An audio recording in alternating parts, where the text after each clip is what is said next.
You get all these little pinholes there. So we're going to start the process of removing all the paint. Now I'm going to use tools that a regular individual will have in the garage. Instead of going with all sandblasting, all that, we'll just go with what we've got here. Rust inhibitor paint. We'll use some JB Weld. This and that, smooth it all in. We'll blend it all in later on. Of course, we'll be cleaning all this out, and this will be rust preservative paint in here too. I got 3 FE engines up there. 69, 70, 72 Fords up there. Of course, the 69 is my personal one. I'm just going to show you how I started cleaning everything off. I got all these collections of different wire wheels from Harbor Freight. And I used the big one, right, this wide one here for little spots like this. I'll use this one here to get into the crevices and all that will be cleaned up. And all these little holes there, we'll get it all prepped up. And we're going to use some JB Weld, or we'll use some Bondo. Same thing, epoxy. And see what we're going to do. Then once we got that all settled off there, we'll go ahead and put a good rust inhibitor paint. Go some good primer. This and that.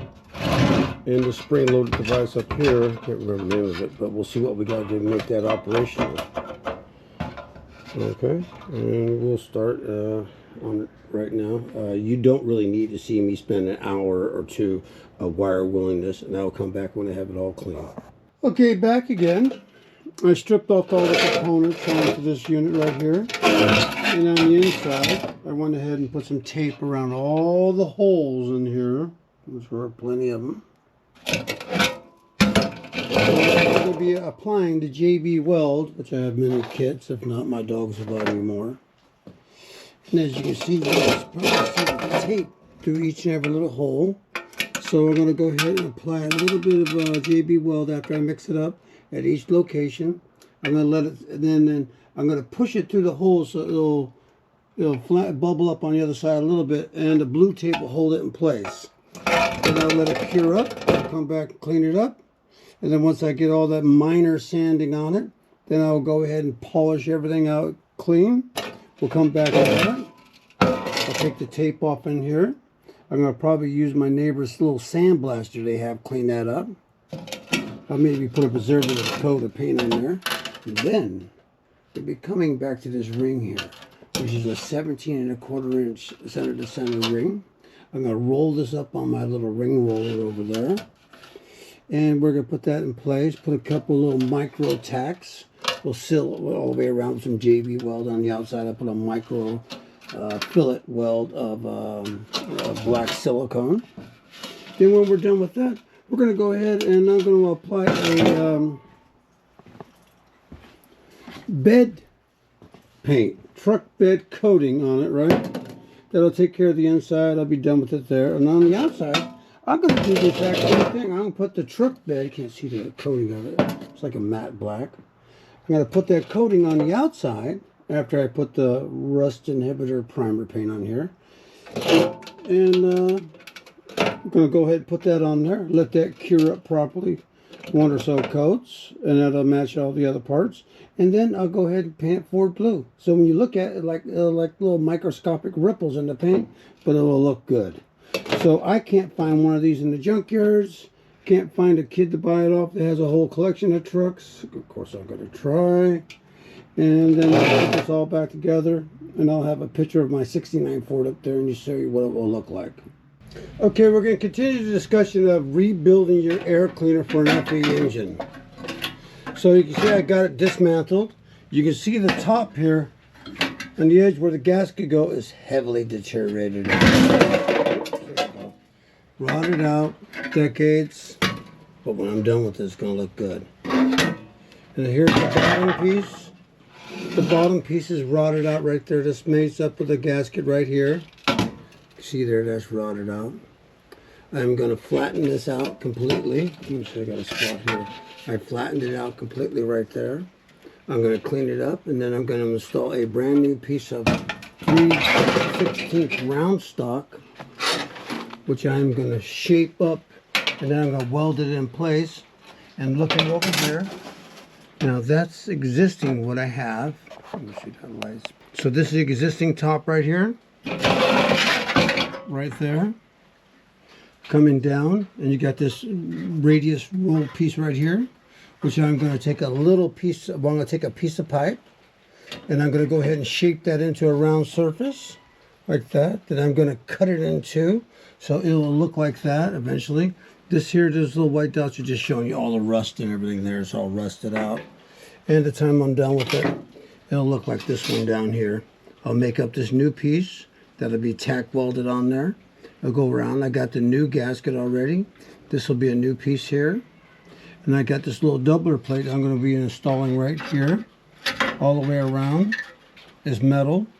I'm going to pop rivet it in, or bolt or some brass bolts. I haven't decided yet. All this here will be cleaned up. It'll be all blue. You can't even tell. It'll just look good. Then down here on the bottom, this unit here, you can see it's rotted out all the way around. So that's all going to be trimmed out. And I'm going to take a piece of 3/16 round bar that will be tacked there. And then I'm going to shape it with a ring roller that I've had for decades. I think I got it 20 years ago. It's up there. I will put the 3/16 round bar into here.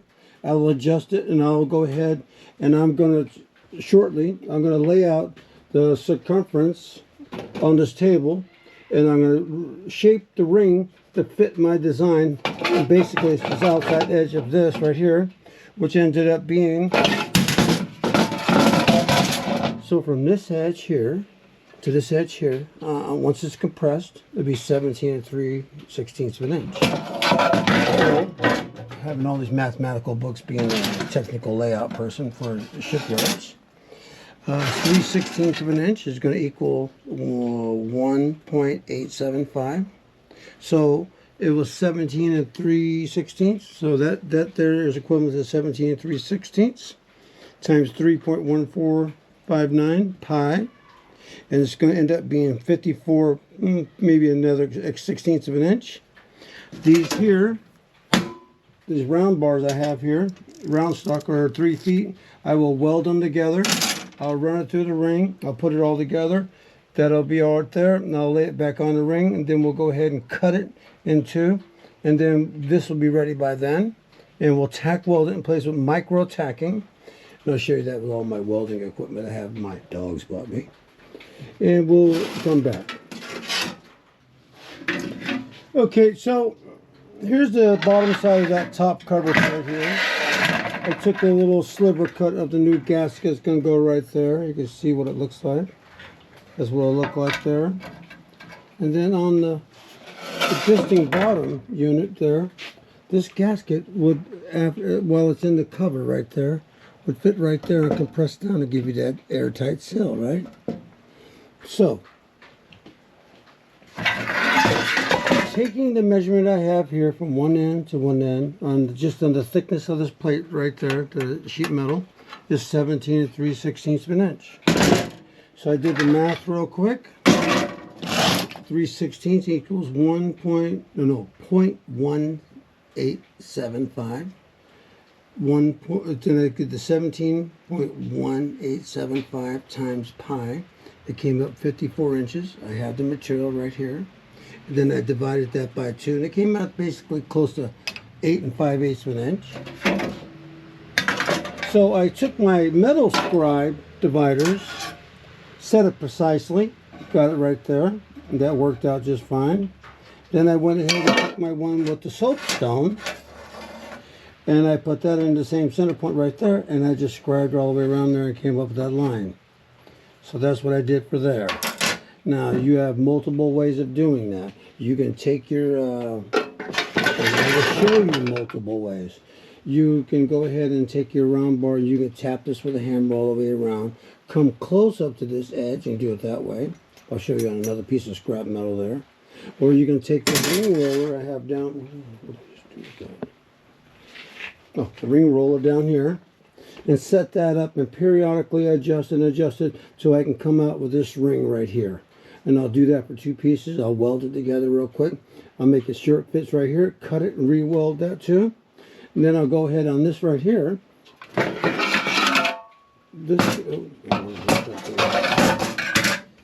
I set up this piece of pipe I had laying around for the last 40 years.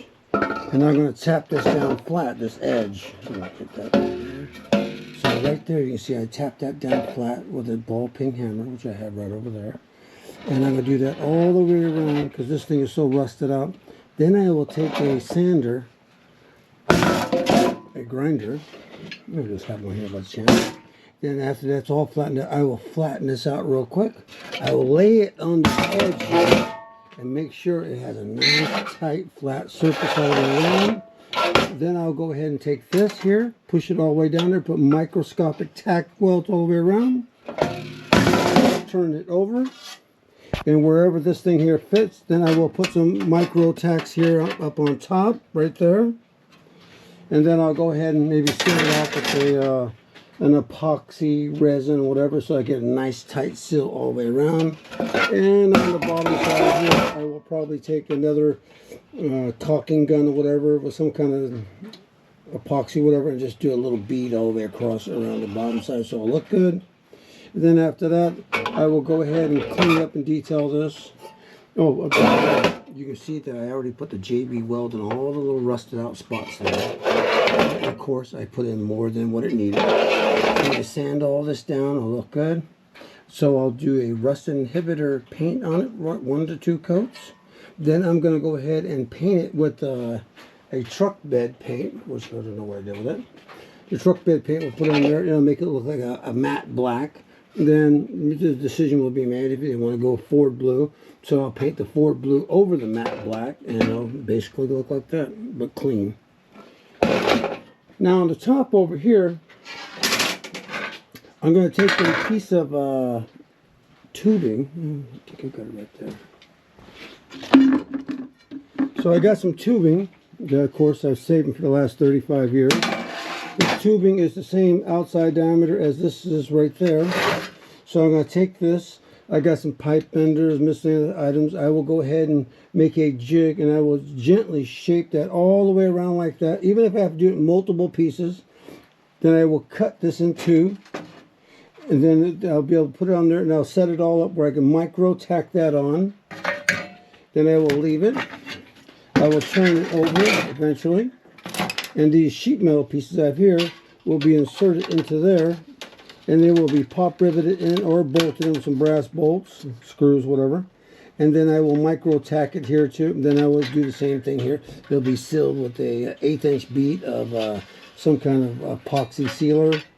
And on the bottom side down here, yeah, of course I'll have tack welds down here. But I'll also put some kind of sealer around there to cover up the tack welds after I sand them down flush. So when I'm done with it, I will go up to the 69 Ford, bring that air cleaner assembly down here, and then you will see what it looks like up there. Did I look around the county and everything for one of these covers? Yeah, no one wants to sell there, and no one has one for sale. Let's see what have I got over here. Cave of Wonder.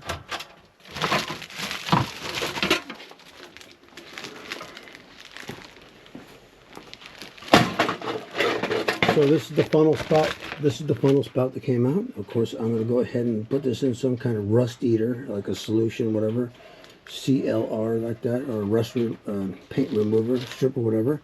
Clean this up like brand new. There's a brand new spring I got to put in there right there.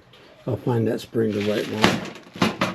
And at the same time, I have the air cleaner suction thing for the fresh air to go into the crankcase. I'll clean all this up, paint that blue, put all this back in with new filters. So when I'm done with it, it will look like the 69s, which you'll see shortly. It'll look nice and clean. Is it costing me a lot of money? No. Do I have to really do this? I can put some aftermarket piece of crap on it? Yeah. But I think it'll be looking much better with this. And then again, it teaches some other young people. Don't sit there and say, I can't, I can't, I can't. Take that spelling out of your brain and say, I can. Now, I'm doing this the poor man's way. I will show you how to do it the easy poor man way, and I'll show you what I got, because I got tools to do anything I want to do. But I'll tell you right now, save every tool you can. If you see a clamp, buy it.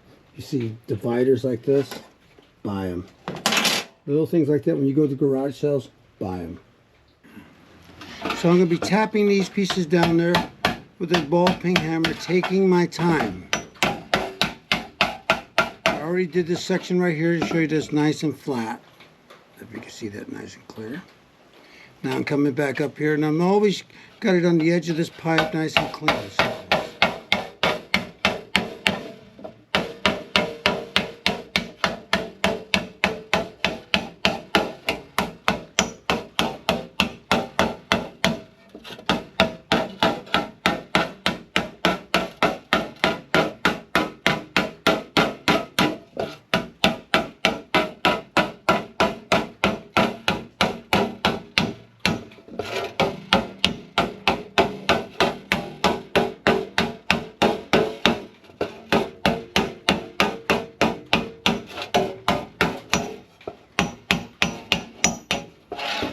that came out nice.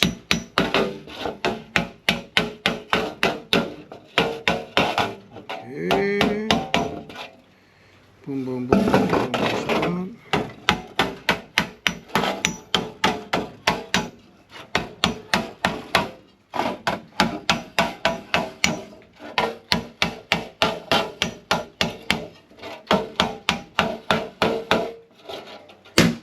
Okay. So as you can see, I got it all flat. Let me get over here by the light. It's all flattened out. Now the pieces that are there are bent over are just going to flake right off as soon as I run the grinder on this edge right there. You can see a piece right there that's ready to flake right off of that fingernail, right? I got enough cuts on my hands. So I'm going to probably be minusing the height of this thing, maybe about 3/32 of an inch by the time I'm done. So the time I'm done with it, I'm going to be laying it down onto the surface. And I will have a light in there, and I will be making sure that this has no gaps all the way around. It'll sit down there nice and tight, so when I put it to the gasket meeting section, everything will be nice. Where's that thing at? So the time I put that in there, the gaps and the little rust holes will mostly be concealed. And if not, I'll put a little dab of some enough epoxy in there and take care of that. Here on the inside, I'm going to borrow a sandblaster from across the street if I can, and I'll sandblast out the inside. If not, then I will find another way of doing it. Okay, so I got the ring roller set up. Going to go ahead and insert the 3/16 round stock that I got at the local store. Let's get that there. And we're going to start with a gentle rolling of it. See what kind of circumference diameter we end up with. I don't really see nothing going on there, so I'm going to tighten it up a little bit.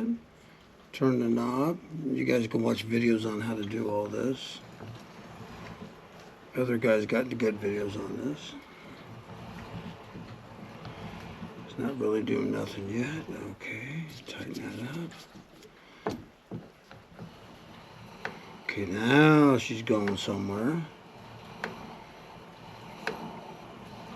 Okay. Nowhere where I want it, but first just go a little tighter now. Okay, a little tighter. Just get this thing going, roll and get the job going.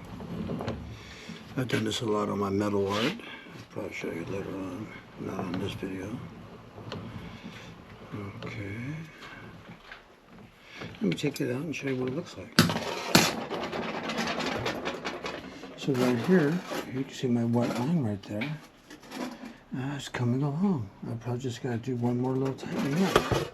So let's install this back in there. Make sure I can see it. Okay. Stick that back in there. Okay, now I'm going to tighten it up just a hair. Let's see what I got.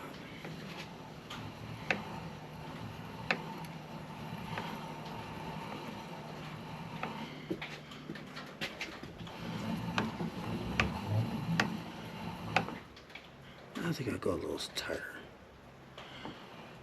Okay, here we go. Let's see what we end up with.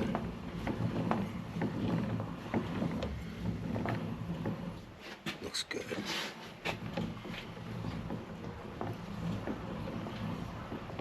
Drop this in place. Okay, just come a little bit closer. Do it again.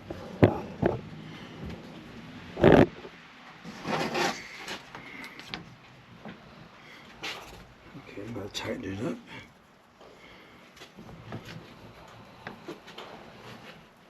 Maybe that's too deep.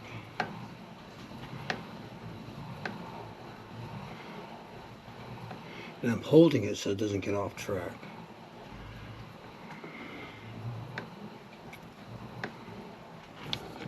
Remember, I'm making this in 2 pieces.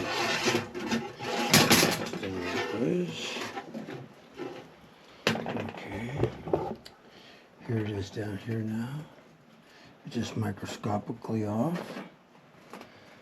These ends by here, the first 1.5 inches is no good because it's straight. When I went through here, it's a straight little section there. I'll probably pound that into shape. Doesn't look all that bad. This is easily, you can pull this up and get my arm there.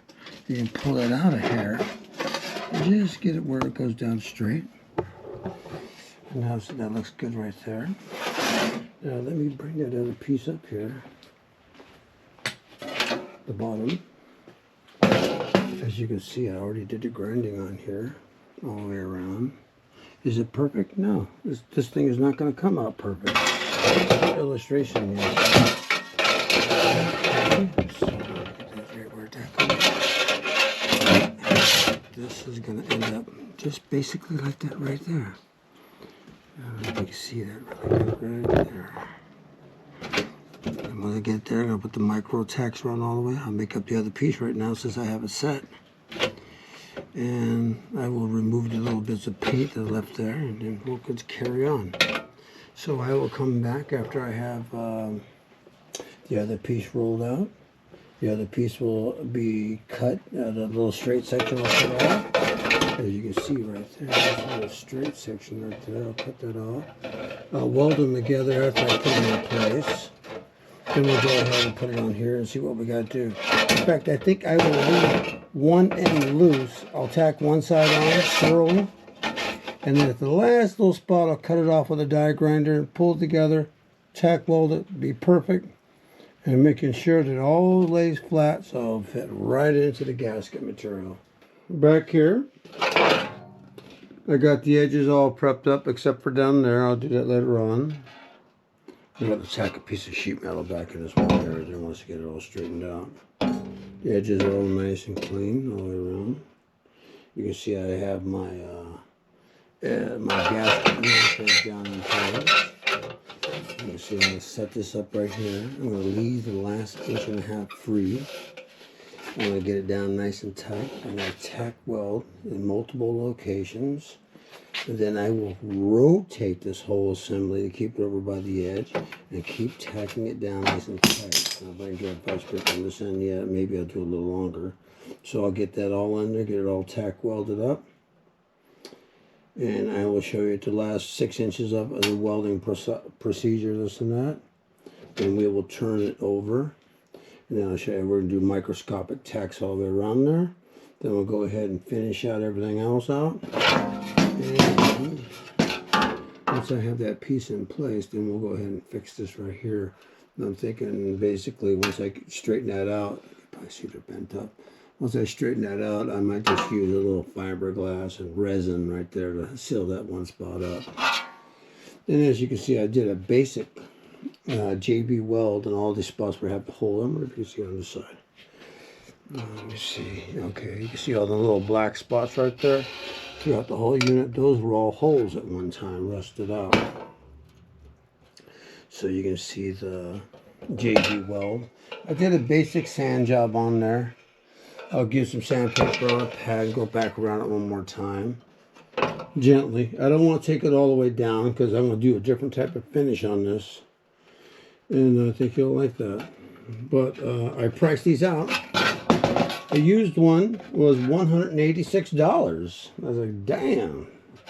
So what I'm going to do here is save someone some money. If not, it saved me money. I'm putting it back on the 72. And once I put it on the 72, I will be showing you pictures of the 69 unit I have. And just by chance, I always kept it in good shape. So we'll get back to it. Okay, so that's way of the air cleaner bottom assembly. I set it up on a little table. I got my MIG welder, it's a Clark. I bought it about 25 years ago. CO2 bottle. So it's all set up. I got a little micro tacker holding it on right now. That's all I'm ever going to really put on there is good little tack welds. You can see I got it clamped down. I got this heavy piece of pipe there, weighs about 20 pounds to hold it down in place. As you can see, there's a gap going around it right now. There's a little gap there. And I'm going to rotate this whole thing and clamp it down, clamp it down, clamp it down. So I got the second piece all ready to go. And all these tools here you see in here, you can buy at Harbor Freight, but better to get it at garage sales. You will find older guys in their 60s and 70s that are more than willingly ready to sell it to a younger guy or woman that's going to get into doing something with it instead of selling it to someone or even giving it away to someone that's just going to, get rid of it real quick. So I'm going to go ahead and tack this whole thing around here. And you can see I left one section here not tacked on there, because that's a little straight section right there that I'm going to have to cut off with the cutoff wheel, match the other one up to, micro tack it there, and work it all the way around there. And then after I'm done with that, I'll double check it with the cover from another truck. I'll touch up all this stuff here. Then I'll go ahead and then sand up all the JB weld, Bondo, epoxy, whatever you want to call it. Get that all prepped up, and then see if I can borrow a sandblaster or sandblast the interior of it. If not, well, I'll be doing a wire wheel with a coarse wire wheel and sandpaper and do it the hard way. Okay, I'm back. I repositioned it, reset the weld machine up. So you can see here, gotta get it in nice and tight. You see I got that piece tacked in there. I have the other piece I already formed. I can roll that right in place. I don't have multiple hands here. Let's see what I can do here. I'll put that there, and you'll see I can just push this right in there because I took time to shape it just right. And you can do the same thing. And then I'll work this all the way around. Then when I get over here, you can see I already have the other piece tacked in that I know I'm going to cut off. So I'm going to work it all the way around, and then I will cut both of them at the same time. And tack them, put them all together, tack it up, and I'll be done with that. Then I will turn it over, before I do too much more tack weld or anything else. I will take this surface down here. I will put chalk around here like on the 69 air cleaner. I'll put some white chalk, blue chalk, whatever I have from the shipyards. I'll use that real quick. Then I will take the 69 cover, which is the exact same as the other one. I'll place it up there in the center.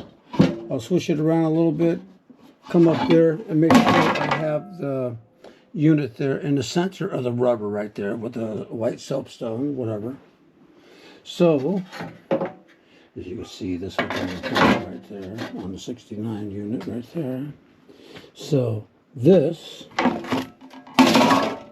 when I'm done with it, will look like that, except we'll have a couple little pieces of sheet metal right in here to take care of the little dimples and holes right in there. We'll see how that goes. It's such thin metal, I might be able to use a little bit of brass and just tack weld it in there, whatever. Maybe that'll work. So when I put this new split pipe, this is the pipe I'm going to have. I'm going to shape that up into the same radius as this all the way around there. Then I will split it in two, and then I will go ahead and attach it to this unit right here. So I will go ahead and take this off here. I'll set it up there, and I'll get it positioned just right. I'll put some micro tacking all the way around right here. Then I will verify it fits on to the 69 just right. By the way, I do have a new gasket. Get this all right and see how it goes. And I'll be back for it as soon as I have this off. There, tack welded on. We'll turn it over, see what it looks like, and then carry on. And then let's let you know the idea here is on the other side. Let me pop this off. On the other side, when I have this done right here, I'll probably fill that in with an epoxy like a Bondo or maybe a thin coat of JB weld, and I'll sand it nice and smooth so I'll get rid of this like little razor sharp edge right there. And so it'll look like the 69s over here, similar. It'll be nice and smooth, surface right there is smooth. Okay. Oh, don't get me wrong. The 69 cover was messed up too, but I never videoed it, and I did it like 30 years ago. So let me go back to this, and I'll be back when this is all tacked on. It'll all be on there, and we'll do the soapstone test. It's called the chalk test, like we did a watertight door on an aircraft carrier. We'll do a chalk test on it, and then we'll proceed to the next stages. Okay, I'm back again. We're going to go ahead and chalk test that real quick. Let me get this metal one out of the way. This is a Spider-Man hat rack I make for kids. Okay, so I have this. I've got chalk. This is sidewalk chalk. Any kid pal will have that.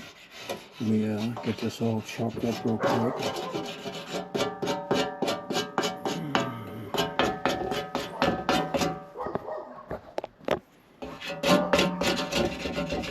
Doesn't have to be perfect.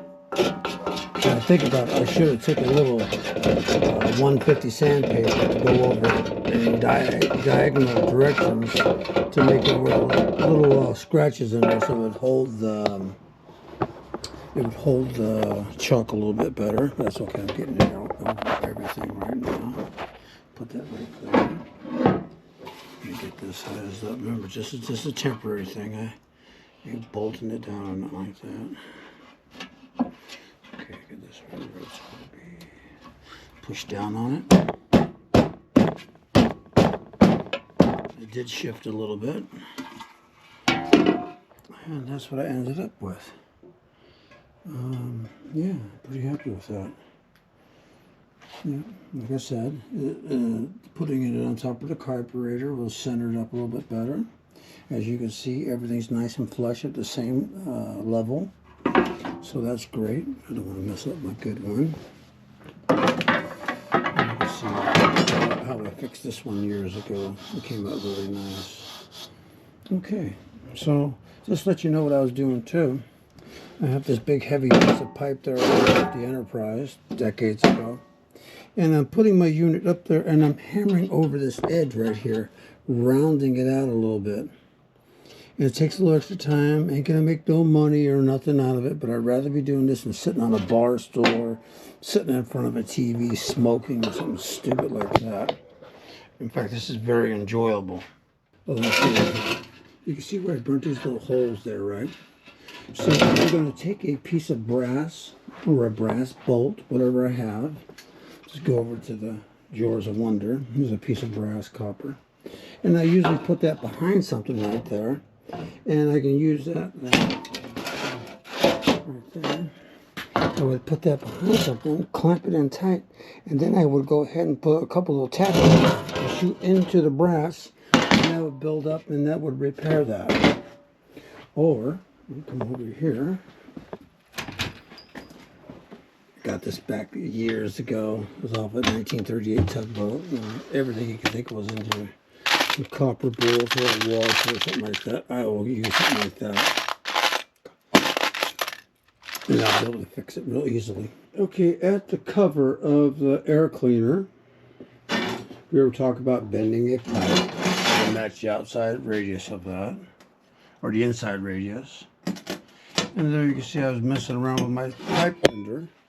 I have a vertical and horizontal pipe bender I bought decades ago, about, I guess, 20 years.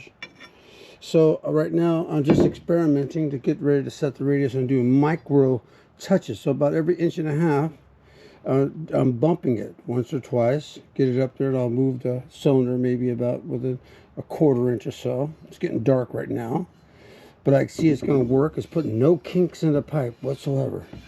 So tomorrow I'll be doing that. I'll be forming up the pipes. Then we'll lay it on the side right here. We'll get some chalk and everything. We'll cut this here.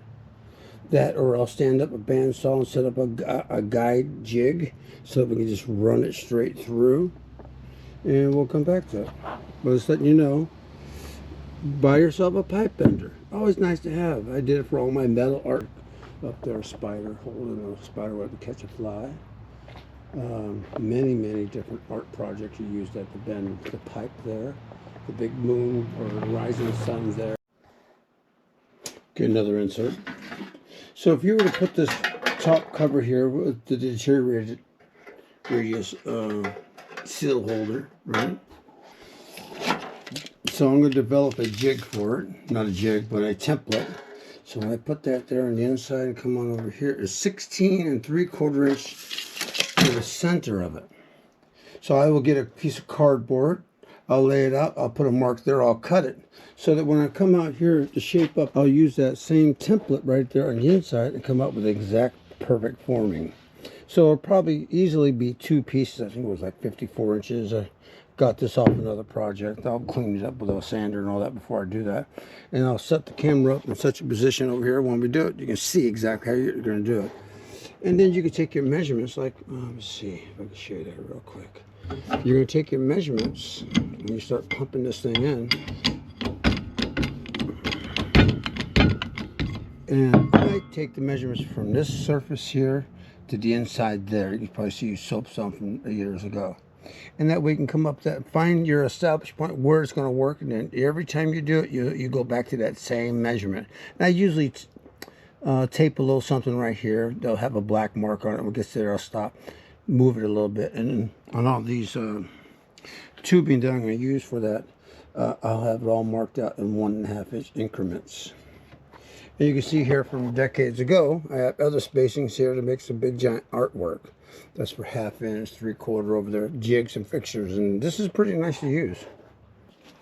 Okay, so we know the inside radius of that pipe will be, the diameter of it will be 16 3/4, so that'd be 8 3/8 of an inch. So I came over here, I set my dividers, which I've had for decades. 8 3/8 to 16 3/4. See, 8 3/8. I mean, 8 3/8. That's where it should have been. 8 3/8. Let me set this up real quick because I screwed up. 8 3/8. And it's going to go over here to 16 3/4. Let me see if I should get this right. Right there. Okay, so it's 8 3/8 down here. I don't know if you can see that. 8 3/8. So put that on there. 8 3/8 down to 16 3/4. So I'll put that over here. Should be able to see the whole damn thing. So I put a center punch mark into the table there. Circled it in white. Turn the light on. Then I got it in there for my dividers to rest in there and make my radius. So, sure, I got that there. So I'm going to go here. 8 3/8. Okay, get that into the slot. The center puncher there. And you can see it's making a nice line. So I will be cutting that. Pull that off. And you can just see the outline of that line going all the way across. I will cut that out with a nice industrial pair of scissors. And let's go over to the bolt bin from 1938. Cutting tools. Of course, all this thing came fully supplied. Let me see. I got these off the Enterprise on the flight deck. And these ones I got off the Coral Sea. CVA 43, the A stands for attack. They didn't use it at the very end. And let me cut that out. I'll be right back. Okay, I'm back. I just cut that out. Here's the remnants. And if you take this and put this up into your unit there, I guess I'm going to cut a little more of it out. It's getting dark outside, so you can barely see.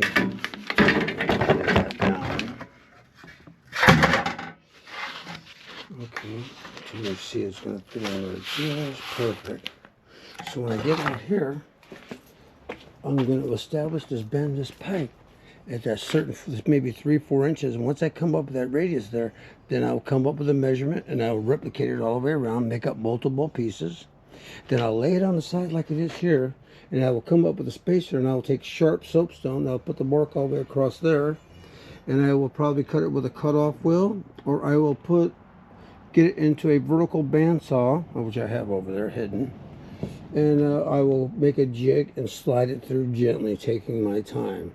So when I'm done with it, it will really come out nice. Is it taking a little extra time? Yes. But if you're restoring something from the 40s or 30s or 50s, whatever, you can't find parts to make it, you can take that little bit of time to repair it. And when I'm done with it, like I said, it'll look like the one over there on that shelf, like the 69 one I have. And I did look around, I couldn't find nothing like this to buy. Oh, you know, I take it back. I found it on the internet, $186 for the 2 pieces. Yeah. Like I said, I'd rather do this than sitting on a bar stool or sitting my fat in front of a TV watching stupid stuff. Of course, I'll watch documentaries on cars, but that's about it. Or shipyard stuff. Okay, that's it. I want to say a thing about the pipe bender I have on the table over there. So you can see this big giant moon is about 12, 13 feet high. I shaped that with that same pipe bender back about way back. And there, it's growing into the trees now. And then I shaped that up there too with all the angry birds, this and that. I did that about 20 years ago. Then walking down here, I made a spider web trellis. And I used the same pipe bender. And I made this right there. That's a rising sun there. It needs to be painted. Of course, I made the dragonfly up there. These got out of the garage sale. Then I made this little entryway trellis. It's coming up there in the sunlight, everything. Shaped that all up. Now this one I did a little bit of pipe bending when I first got it. The colorings and everything's all faded out. And then I got like 20, 30 other little metal art projects. So if you're going to buy one, buy the horizontal vertical one. This one will work in the horizontal position and vertical position. And I find the horizontal position is 10 times easier. It has these little blocks and everything to hold everything up. You can put your thing down there. You can put that there. As you're putting your pipe through there, you can see I have it all marked up on my increments of where I'm going to be pushing that through there. And then I'm going to be clicking that through there. And I will measure the stroke over here with a piece of cardboard or whatever I jury rig up there, so that I get the same bend all the way through. And once I've got it bent to where I want, then I'll adjust it again and again and again until I get the radius of my top cover right here. Let me get it out in the sunlight. The inside right here, right there on the inside, it's all rotted out. So when I'm done with this thing will replace that right there. And it'll look perfect. And then, well, I said I was going to sandblast this, whatever, if I can get it. If not, I will go ahead and use my needle gun and scale off all the rust, this and that. Then I will wire wheel it with a coarse wire wheel, heavy duty one. And then do all the preservation on it. And then eventually, final thing will be with a blue paint. I added some shims to the pipe bender. And so to have this pipe in here straight to get a nice uniform bend in there, which is a 5/8 tube, by the way, it ended up being about 2 3/4 of an inch right there. Verifying it over there, 2 3/4 of an inch, about that to the bottom of the pipe. So I took some shim pieces of wood that I use for stakes for my escape dogs. I add some shims into there, and I got these years ago. And you can use this to make different heights. You can move this back and forth, make different heights, which I did. So I got everything to fit in there nice. Then I played around with it, setting everything. These are 1.5-inch gaps all the way down. So then I got my template that I cut out last night. And as you can see, it's just not taking effect right there. And that red dot is where I just hit it again. Now I'm going to go to the next white line, hit it there, and see how this thing rolls right up into it. Yeah, it's right there, and very happy with that. Now taking my time not to go too fast, because that way I don't put a kink in here. And you would see the kinks later on when I'm done with it, if I get any. But it's just a air cleaner cover plate, so it ain't gonna do it that detail. So I'm gonna go ahead and form this whole thing up. I will come back and show you it, and I'll show you the mistakes I made, whatever. Okay, a little progress right here. As you can see here, I wish the sun was right above me, but it's not. You use my template. I got it laying there right now, and it's coming right into shape. So that means the next spot I'm going to hit, it'll be here. And then as I progressively go there, I'll have a nice radius like this all the way around. And that's it. Use your templates. So if it takes me an extra, like I said, it's going to probably take me a good 3 hours to form this up, but it'll be well worth it. Just let you know that while I'm doing my work, I have the radio blasting out oldies, this and that. So here's a little progress update on here. I got my template marked up with some yellow markers there. As you can see, it's all shaped up right. I screwed up a little while ago by taking this unit thinking, oh, I can speed it up a little bit, and I pound down on it a little hard. And it took me a half hour to recorrect and rebend everything. So I'm saying if you're using the template and you're taking this, there are no shortcuts. Take your time. And this is the first piece. The second piece will come up. And hopefully I'll get over halfway of this. It was going to be 54 5/8 of an inch long. I think this is the last little straight section right there. So we'll see how that goes. But take your time. I have the measurements figured out right here between this edge right here and the inside edge of this square nut, retaining nut, whatever you want to call it. And that's 2 3/8, 7/16 right there. And it comes out consistently with that bend. Then I found that I just doing micro bends. You get that where those lines up. And I'm finding that where I'm right there. So I have the yellow mark there now. I'm going to put a bend there, and then I'll see where it goes to the next spot where it just touches, and then I'll hit over about 3/4 of an inch and do it again and again and again. Then I'll eventually move this over here to the next starting point there and bend all this up that way. It's going to come out nice. If not, I won't show you, but it'll be nice. Like I said, it's better than sitting around doing nothing. Okay, so I had to form up 3 pieces to make this work because the tubing was interfering up here, getting hit. So here's the first piece I made up. It fits right up there. Right there. There's number 2. Here's number 3 up here. So I cut that, I'll put that right there, lay that down. I'm a little bit hesitant to cut that right there just yet. I think I'm going to cut it maybe a 1/4 inch long, maybe a 1/4 inch long, so that I can play with it. I'll do the layout. Now I'm going to go ahead and cut all this remnants off here, clean up the whole surface, and then I will probably make up a jig on a metal table with the same radius with a couple of clips, tack this all together, then insert this onto it. No.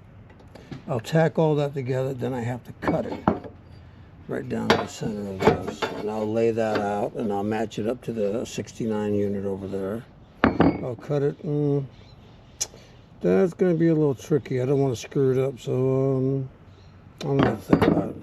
Maybe I'll make up a jig on a vertical bandsaw. I got one over there. It's a Jet I bought 20 years ago.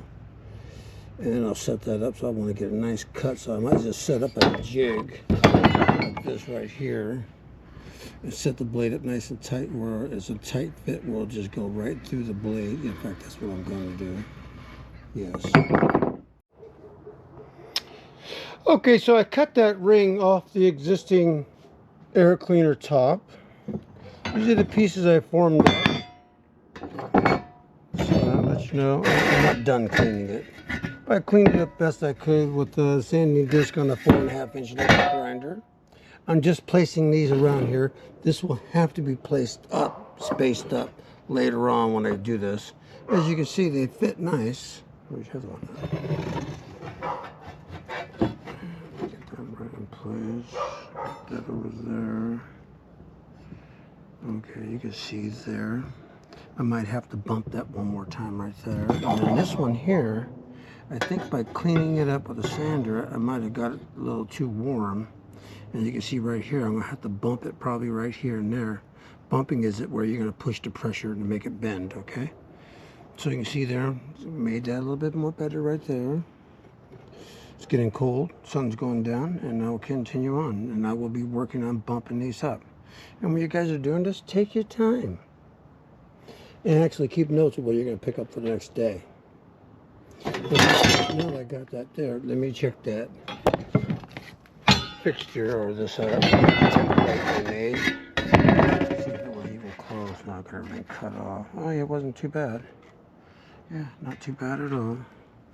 Okay, so that came out. So when I do put this on here later on, after I cut it through the portable bandsaw in a vertical position, and we'll put all this together, and I think it will come out good. I don't think I'm going to have to use those doubler plates. I'll show you, I made these up. At one time I thought there were rust holes all through there. And what did I do with that? Over yonder is the porta bandsaw right there. Jet picks up. Got that 20 years ago. $200, and guess what? It's still $200. You can get them Harbor Freight too, yeah. So I made these up thinking I was going to have to install those. A little more fine tuning. But once I cleaned it up and discovered, oh, the metal was all good. I don't have to put any filler pieces in there. So that's pretty good. And it's about a 32nd of an inch thick. Not bad. Not bad at all. The pieces I took off, I only had to go around here with a cutoff wheel one time, and it hit like 2 or 3 spots, and the whole thing fell right off. So I'm very happy about that. And I'll clean this up a little bit more with a wire wheel and try to get all this little stuff out of there. Like I said, when I paint, it's going to look really nice. Taking my time. Oh, then, like I said earlier, that when I had the tubing run through here, instead of ending up with a twist up and down, like these here, they lay flat. Well, if I was bumping this here and there and everywhere, it would lay flat. So that's why I made those spacers, so the tubing will go through there nice and flat from one side. It's not long enough. I'll go from one side to the other side, and it would not make a bow in there. And I got that from older. Actually, everything I'm doing here I got from older guys. Everything. I can't think of a thing I could think of that I thought of myself. Got this from older guys.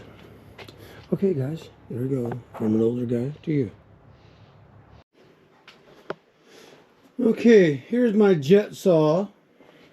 Portable bandsaw, a little one right there. I guess it's a work one like that. This is the little table that comes with it. I've had it for 20 years. The first time I've ever installed it.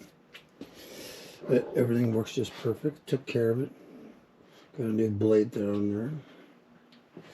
So, we are going to be setting up a jig. I can't do it and hold the camera at the same time. I'm going to set up a jig that is going to go ahead and... Oh, that's pretty close right there. I'm going to set up a jig where we're going to be able to slice that straight through. And it'll come out just perfect. So now I got to make sure I get this all set up, and there'll be a guide here on the side, and I'll be right back.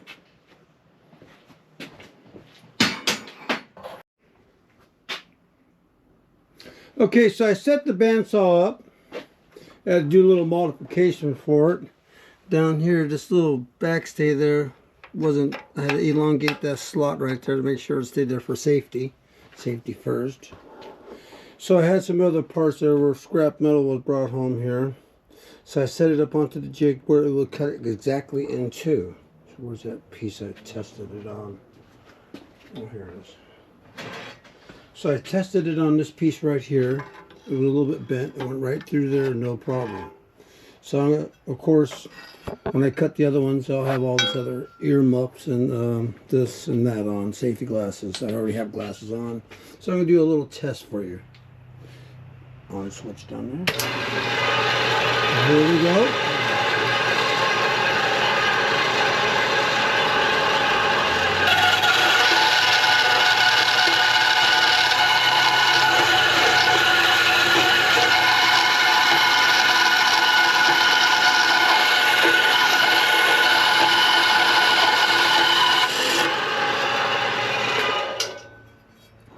As you can see, this thing just cuts perfectly in two.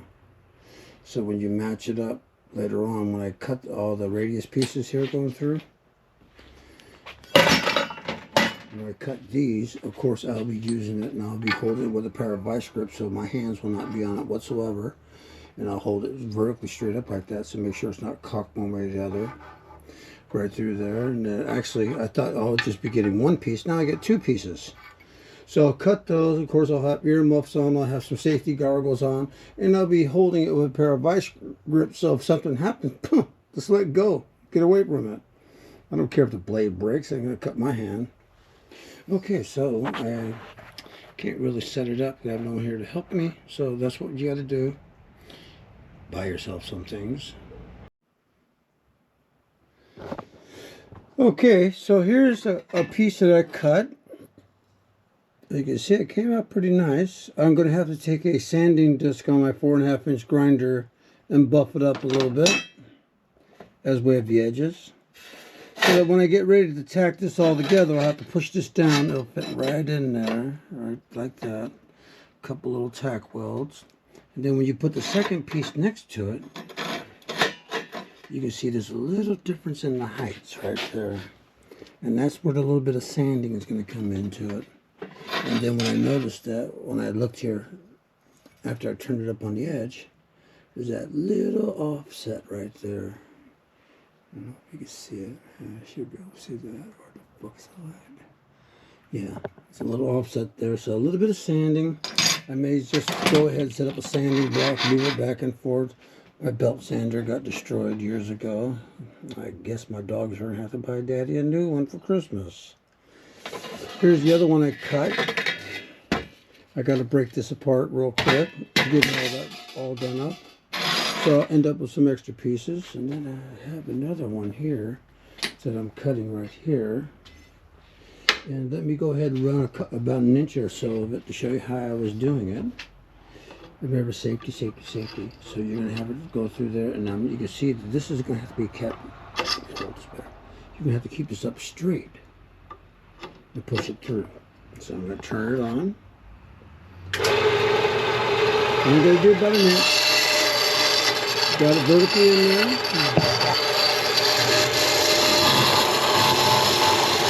Then use a lot of lubricant.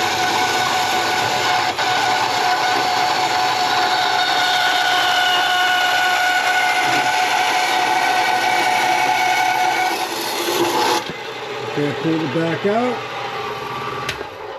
turn it off. I wish I had someone out here to help me, but I don't.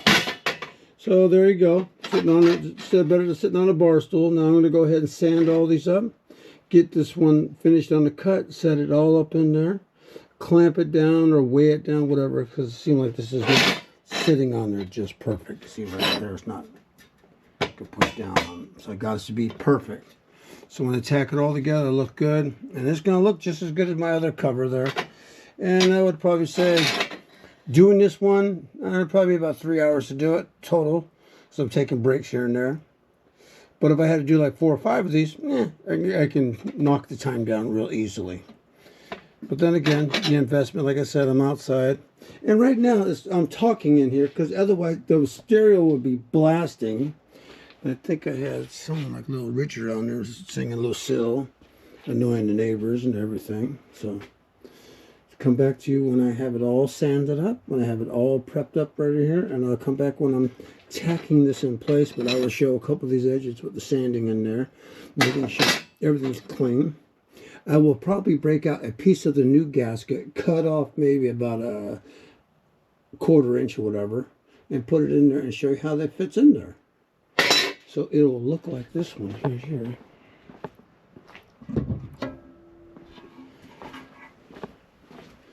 So you can see how that gasket fits right in there on the OEM cover right there. You can see I painted this years ago. Did minor repairs on it, I don't know, back in '89.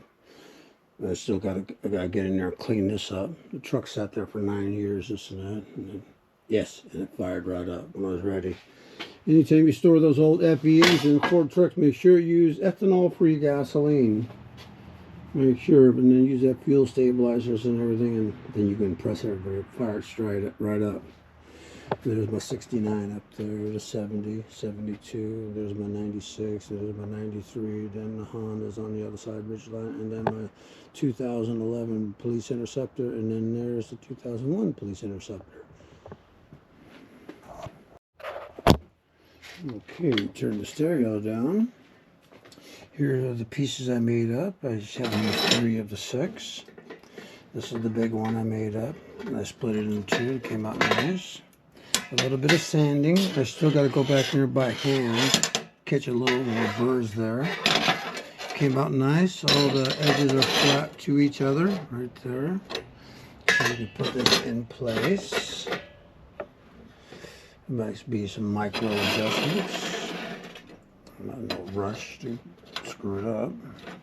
I'll probably have to cut those to be a little tighter there. Get that in place. I got a piece here that's going to go in there. And remember, when I start tacking this together, there's going to be a little heat expansion, so I'll be doing micro adjustments. I might set it up where I push that down.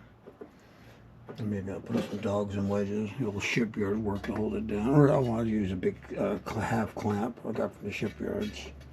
That'll hold it down, and some weight. That'll all be tacked together.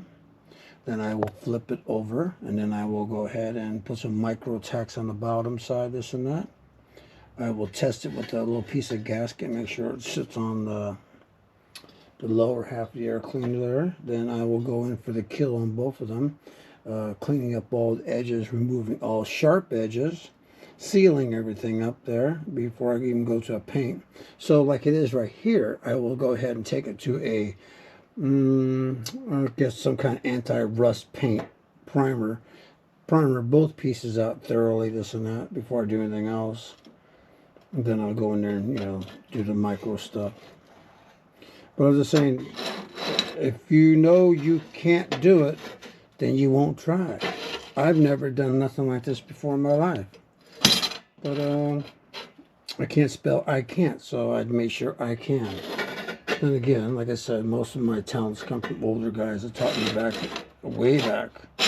Even one of them was an ex-Hitler youth. That's how long ago it was. Okay? You can do it. As I was saying a little while ago, this is how the gasket fits in that trim piece I put in. I got to compress it in a little bit more. But that's what it looks like on the end right there. Let's see if I can get it right. So when I put it onto the knife edge, and it's going to really seal in there nice. Didn't cut nothing off the length of it. So when I put it in there, and you can press it down to the knife edge, you can press it down to the knife edge. So I put the gasket into the piece I just cut. I don't have it exactly centered up. But when I put it on the knife edge of the unit I'm working down below, that's what it will look like. It'll come right in there and seal right down.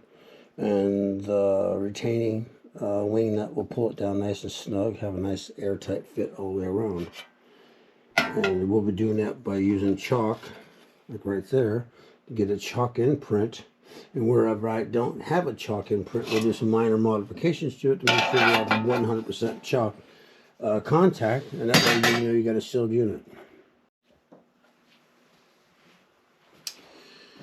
So I'm taking my time, turning on the welding machine. I already got it all set from yesterday.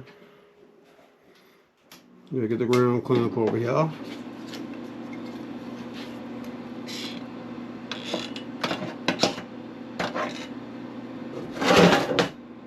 So as you can see, I'm putting other metal here to keep this down nice and flat. So when I do tack it all together, everything's on the same horizontal plane. Things you accumulate. I don't know where I got that block from, but it's always paid off.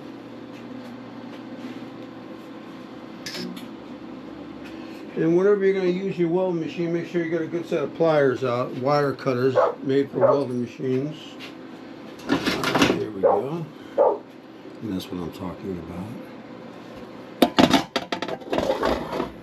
That's right there. And always cut your wire about a 1/2 inch outside the nozzle. That way way you won't just blow it away. Then you can see at the end of the wire tip right there, that little dot right there, the little ball right there, you want to cut that off. And you want to cut it off at maybe at a degree, maybe at about a 45.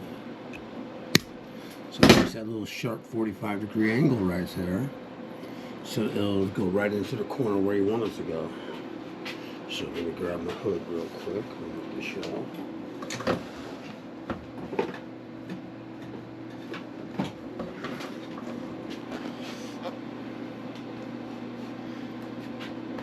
So I'm going to go ahead and put most of the heat onto the outside knife. God damn, what's the name of that? The gasket section. Not sure what it is.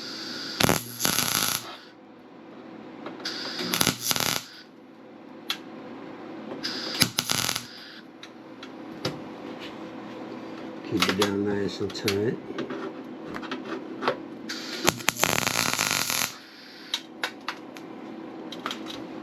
I did open that, right? I did.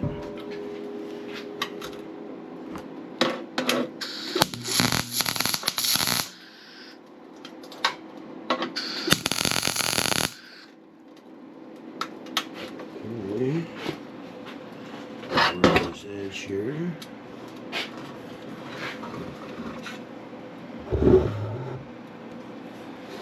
Suck that down a little bit.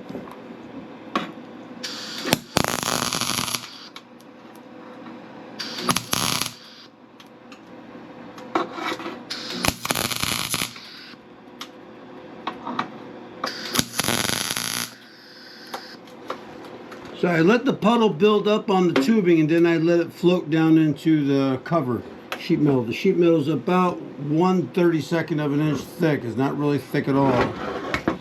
Maybe 25 thousandths of an inch, whatever. Pull this down one more time.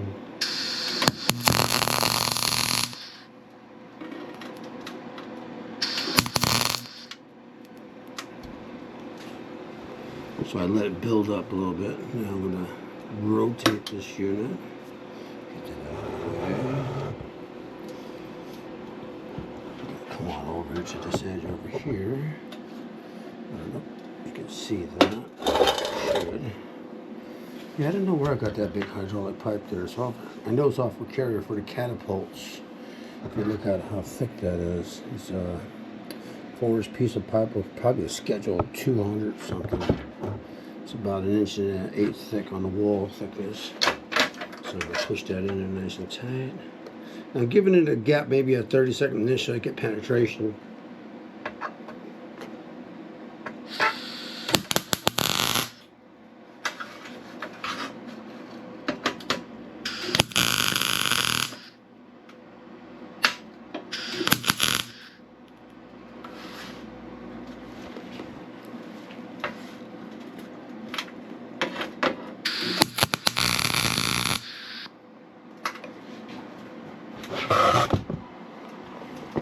Now you can see by introducing heat to the inside radius there, it's made that open up a little bit out there. So I'm going to have to work a little harder to get that in there. I may even have to cut off a piece. Oh, I can push it in. That's good. Okay.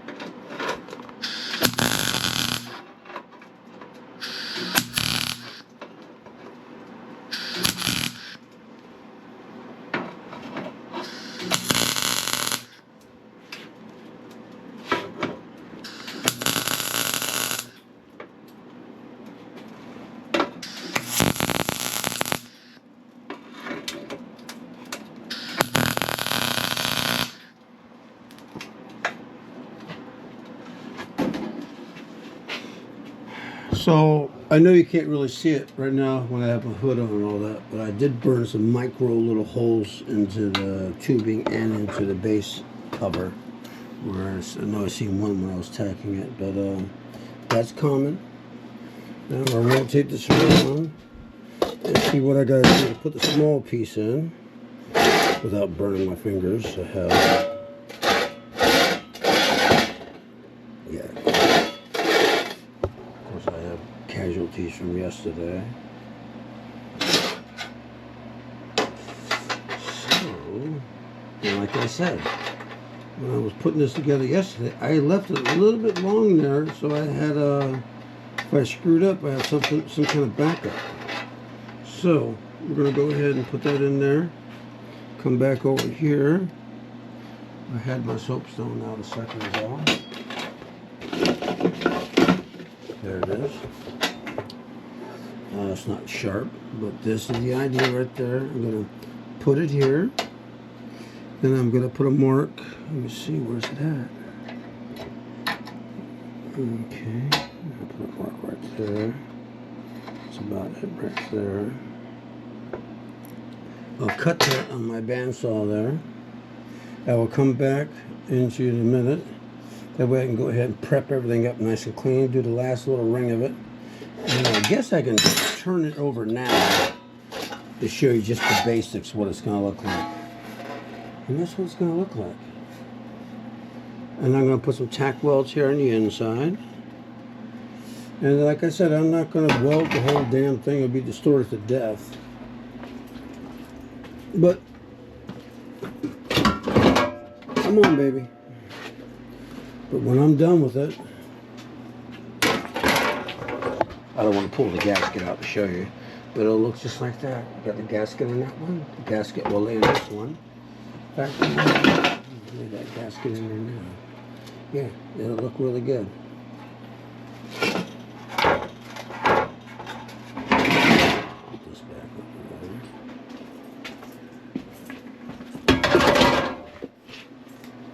Take the welding hood off.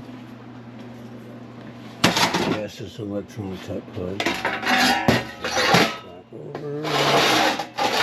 So about the edge. And you can see I had a little bit of bubble up here and there. That's too. It's because of the microscopic little rust things I couldn't sand out of there. And if I would have sanded it anymore, you can barely see it right there. That's what's bubbling up, that little bits of rust right there. And I didn't dare sand anymore because you can see how thin the material is right there. It's like, well, I made it just near impossible. But like I said, this will all look good. It'll be a little micro. I'll be having a bead going in there, some kind of an epoxy sealant, whatever, tile, whatever. It's going to look good. And I might even put a little ripple welds in there so it'll look like it's a weld. I see some people do things like that. And all this here will be cleaned out spotlessly. And like I said, when I'm done with this, it'll look good. Then I'll go ahead and concentrate on this. I'll put some more tack welds on the inside of this bottom section of the water cleaner. Then go ahead and spotlessize it and get the primers on both of them. I'll show you the prep, the cleaning of it. I'll use carburetor cleaner at the last moment right before I paint it. Then I will make sure this garage is at temperature. I'll probably get it to probably about 75 degrees. I have heating elements in here. I'll get my kerosene heater in there, warm up the space, paint it out, and then I'll let the paint sit there for probably a couple hours, maybe a day. Come back and then show you my idea about using underbody rubberized paint. Put a micro coat on the bottom section here and the inside and all that, so it makes it rust resistant, this and that. And then once I put the blue paint on top of it, have that micro, it'll look like matted paint. It'll look pretty good. And then if I decide, maybe I'll put a little gloss coat on top of it. Okay, I'll be back. Okay, we're back. So I cut this down to length. Remember I told you I put it over there and I overlapped it a little bit. Then I put it in place and ended up with a nice tight gap. Okay? That one's going to be a tight gap there too. Sorry I don't have the best lighting in here. I closed the garage. I didn't want my gas to be blown away. So now I'll set this up. Everything's sitting in there nice and tight. I don't have to push it down. I'll tack this in. Then, like I said, I'll turn it over, put some reverse tacks on the back side so that this lip here, this tubing won't pull up like that and screw it up. So I'll put some micro tacks on the back side.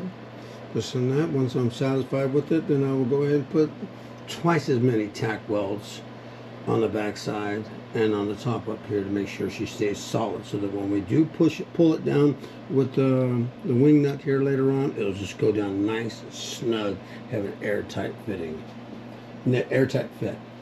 And then we'll switch over to this unit, get it all prepped up and everything. I have a little air gap right here. That hole up. I have a little hole right there that I'm going to go ahead and maybe use some brass, copper, whatever on the back side and show you how to seal that up. And that's where you take your time and just do that real quick. Show you a little trick that I got from older guys. And I don't know what I would ever do with these parts here. I'm going to save them. I can maybe use it for art. Maybe it could be a leaf out there and I'll put a flower head on there. And later on when I get a chance, when I'm done with this little project here for the truck, I'll go back to some metal art. And I'll show you how to make some skull heads, things like that. They make these for guys' trucks. They like to have things like that on the front of their truck. Where's that? Oh, there's one right there. That's the basic one. That's for little kids. Four-wheel drive. So they make little things like that for kids. Yes, it's metal. It's heavy. We change out the eyes, this and that, little shape thing. Show you how to do all that. And if you got dogs, well, your dogs can buy you some of the tools you need at Harbor Freight, because they're not cheap. Women folk will be complaining all the time, no, you don't need that. Well, I use male menopause. I seen on Oprah back in the 1990s, men have menopause where they don't remember what they're buying. So I use that all the time. My wife comes in the garage, when did you get that? I think I bought that 4 years ago. I go, I don't remember. I have male menopause. She looks at me and laughs and walks out. And the thing is, it's better to buy this and buy that for me to do things around the garage in the yard, metal art, than it is to sit in a goddamn bar where all the bums are. Not necessarily, but people I don't want to be around. Okay, back to tack welding. Put my hood on. I already have my safety glasses on. Since it's not really that loud, I won't be wearing hearing protection. I got ear muffs here too, somewhere. Oh, this is another thing that I want to mention to you. You can buy things like this at the Goodwill. I actually got the Goodwill sticker on there. Instead of paying $26 to $28 at Home Depot, I got a variety of these at Goodwill for like $1.99. Yep, happy as can be about that. And these do drown out the sound. Okay, let's get back to this. I'll put the ground on here. And as I was saying earlier, you can see the little ball in the end of this wire right there. I'm going to cut it at a 45. So this helps by having it that little sharp tip right there. It gets into the little crevices and it helps when you're tacking it in. Okay, to be on the safe side, I'm going to put a block there. Make sure it's pushing down. Okay, it's pushed down. Okay, that's good, that's good. Push that down to here.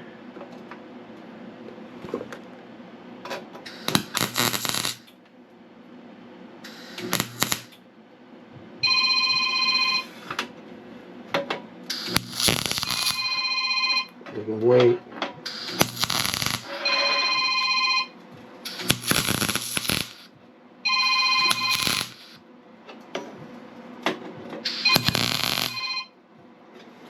Yeah, usually I get the phone calls when I'm out of the garage because I got the music blasting. Wonder who that could be.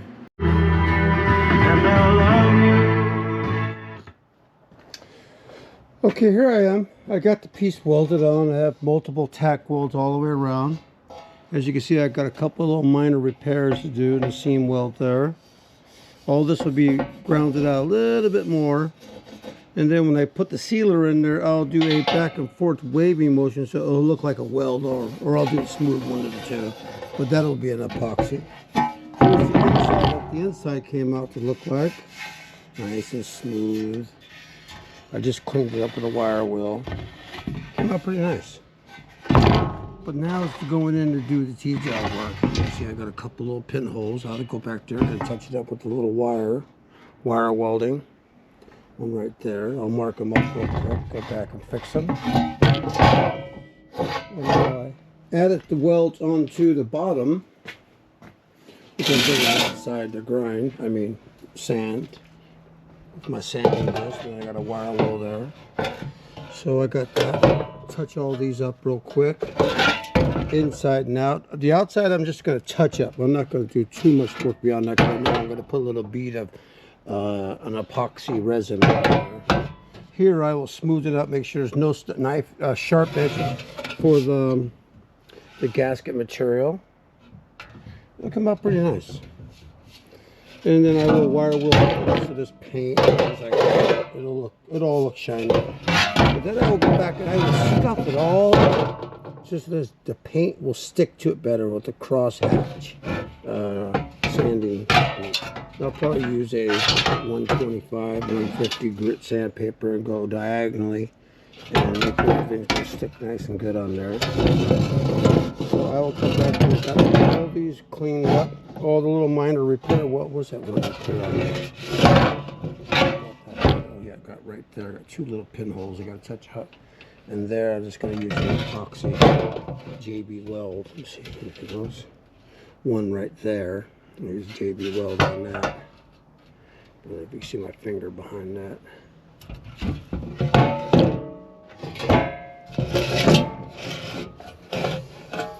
And that's it. I will be back when I got more work done on it. There's no sense in letting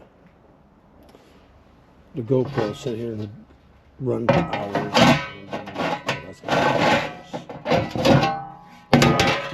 Okay, I'll be back. Okay, so I'm at the 85% point of finishing these up. Got a little more touch up to do, a couple little welds.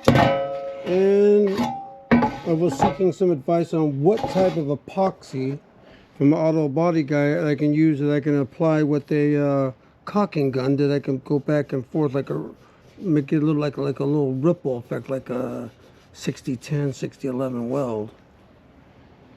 And at the same time, I wanted to put it on the bottom of this here. So when I have this all done and painted all blue, it'll look like the one I have in there. Everything just fits right in perfect. Yeah, it's well worth it. You can see right there, so I can finish that up right there. Where's that little spot? Now it's got a sand, a little spot there, and I got to even out that corner over there. So just let you know, still moving forward here on this. The other piece of the pipe is here where the air. I'm thinking about making some custom air ducting in from the front of the vehicles. Have fresh cold air supply and get rid of the oven down below. I'll leave it in place, but I'll just duct it off, and then we'll have a cold air supply at all times. Maybe I'll do that to 169 too. You could probably use some of that, what do they call that? Gutter ducting. They have the square, they have the round, and I think I'll go with the square to match this out right here and just do little cuts with some tin snips and make everything fit right in there. I'll see what I come up with. Just want to go over the welding of some gaps that I burnt when I was welding. You can see on the inside there, I took a little time, sanded everything down smooth, and got 3 spots, I think it was. 1, 2, 3, 4 spots. The 3 require it. So I took this little piece of copper, something for plumbing, whatever. I shaped it up to match the inside right there. You can see it. Get over here. So I slip this on this side. I will be clamping it shortly. You can see it right there on the inside. You can barely see it right there. And again, that spot has that bigger hole. There you can see the copper right on the inside right there. And that will allow me to go ahead and put some weld there.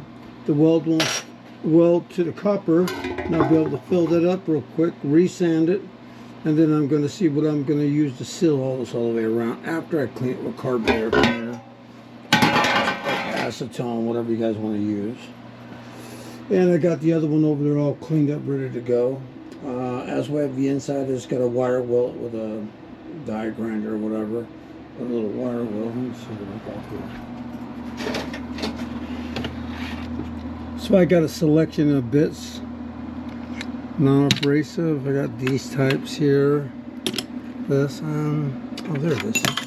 That's the one I'm looking for. That's the one I'm going to probably use, get in there.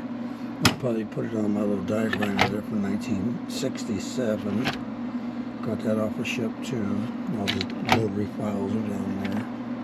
Things that people, if you want to go buy them right now, they're like 60 bucks. I got some other air tools.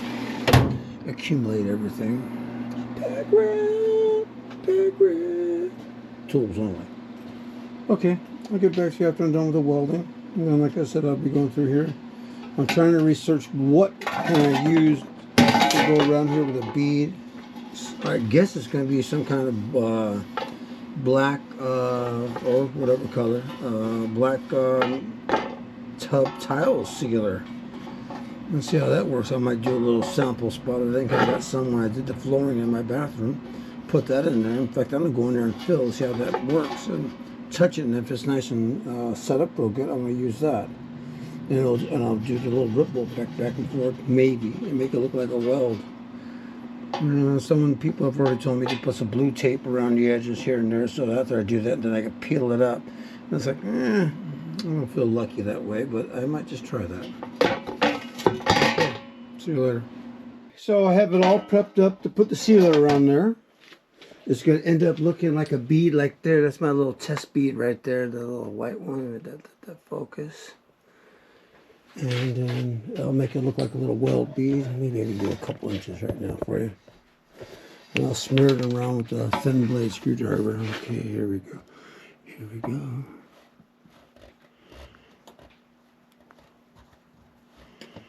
I'll go back and forth, make it look like a weld bead. No, and I couldn't find no black. But this stuff is that DAP, and it's ultra. And it's supposed to be heat resistant and everything else you can think of. Yeah, and I will put a rubber glove on and probably smear this a little bit, but I'll put as little as possible so I'll have a nice uniform look to it. In fact, I'll just go all the way around right now. Okay, I'll be back once I got it smeared. Okay, back. Went down, I couldn't find my other stuff I had. I usually use a black bathtub sealant, but this was good. I read the instructions and everything. It's good enough for what I want to use it for. So this is the first application. I went ahead and put it all in here, smoothing it up with my finger with a glove on, of course. I did clean everything with a carburetor cleaner first. I got this here, the lower section. I'll put that up there, and then I will scrape off the excess in a little while. And then I'll do the inside. So this stuff says it takes 2 to 4 hours to set up for paint. I have no intentions of painting anything. So I'll let it set up for the 4 hours. And I'll go back and maybe put a micro coat over somewhere where you can see the welds are. But I'm not really worried about it. The paint's going to cover the welds. There's going to be so many mils of paint to make it look good. And like I said, I was going to be using that frame paint that has a little itty bitty bit of wrinkles to it, and that's a matte black. I'll see how it literally looks before I do the Ford blue, and then when I get done with the Ford blue, I might throw a little micro coat of clear coat on there. It's going to look good. Going to look good. See if anything seeped through. You can see a couple spots seep through. A little cleanup. Like I said, this will all be painted out with light coats to sit all the way through before I install the rubber gasket. Okay, the sill, whatever you want to call it. And then I'll put it all back together. Probably in a couple of days after everything dries up, I'll go on to another project. Okay? Okay. Going to show you the stovepipe section here. I took most of the paint off with a sanding pad on my 4.5-inch electric grinder. I used a little wire rotary wheel on a drill. Took off a lot of stuff in the corners and everything. And And right now I'm going with a 40 grit sandpaper, and I'm doing the diagonal hack marks in there so that all the paint will stick really nice. Am I going to get it 100% clean? No, I'd have to acid that, but I'm not going to do that. It's just an intake stovepipe. That's what I'm going to go through. And I changed my mind about as well putting in a new spring right there. Where that spring would go, because I'm maybe going to put a cold air inducting on here. A little rectangular square item, and run it off to the front firewall, and maybe cut a hole with a sawzall or a jigsaw metal blade. But like I said, when you're getting ready to paint this, take the time out. I don't know if you see all the little hack marks on there, side to side. Get your little cross scuffing on there. You can use a Brillo pad, but I like using 40 grit sandpaper, so that way I get a good cut in there. And the paint will go there. And then when you do paint it, go with micro coats. Go 3 or 4 micro coats, and then do a top coat and just let it sit there for a day or two. Let it cure up. Like right now I got the bottom and I have the top cover. I put some silicone around there to seal up the edges and the gaps and everything. And I'm letting that cure up in a warm space. So I'm not painting this yet, I'm just scuffing it. So keep that in mind. I will be using a little sharp tool to get down here in the corner. I don't know if you can see that. See them little dark areas right there? I'll be using a scratching tool to get in there and to get all that little remaining stuff out. Then I'll try to get in there with a little bit of sandpaper, or I don't know what I'm going to do right there. I'll get something to scrape that out. Probably going way overkill on it, but then again, I'm out in the garage. Got the music blasting. Mustang Sally. That's it. Okay, I'm back. I painted the air cleaner cover. You can see the bottom there. It came out pretty nice. Oh, it's about a little micro hole there. It is topped up the top up there. I removed the silicone or RTV or hard stuff I put in there. It did not come out right. I did not like it, so I'm just going to leave it there where you can see the tack welds. You can probably just look in there and see the tack welds. Yeah, I'll leave it like that. I'll put some extra coatings in there. So I used the undercoating from Rust-Oleum over here on the bottom of the air cleaner. I already have it painted up, and I'm just going to, I wanted that texture. It's like it's an undercoating texture. It's nice rubbery, and it's nice, right? So I'm going to put a little blue over this one test spot before I do the outside, to see what we get. Gotta remember, this thing was rusted out to the max when I started. They came out nice. I like that. Ooh, that came out nice. Let me do a little bit on the inside right there. You can see where it's all rusted and pitted up right there. It's all filled up with rubber coating. I let it dry 48 hours. Instead of doing everything real super fast, I slowed up a little bit. Give it a little time to cure up. Right, touching this whole thing up real quick right here before I evacuate. I have the heated space in here right now, 65 degrees. And get this space off so it's paint fumes and get out of here.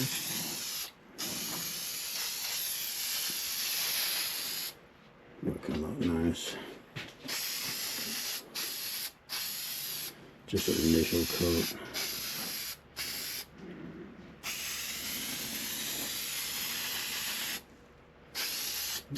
And get back to it.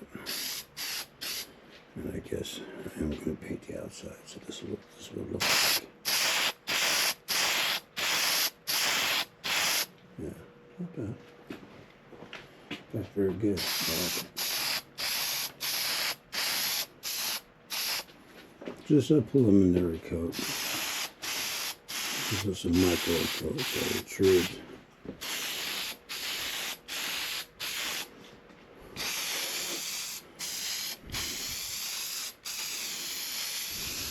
Oh yeah. Okay, let me get out of here now. Let all this fumes soak out.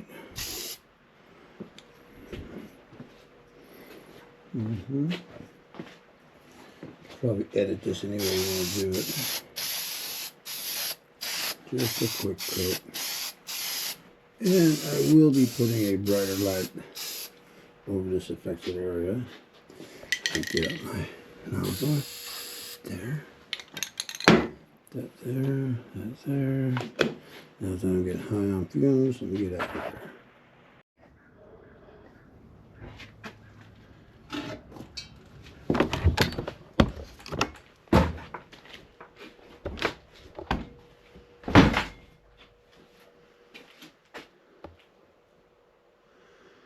Alright, 68 degrees is good for painting.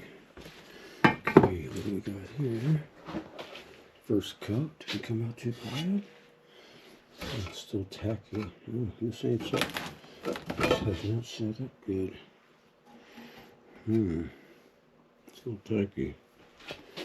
Don't want to touch it. Tacky. Tacky.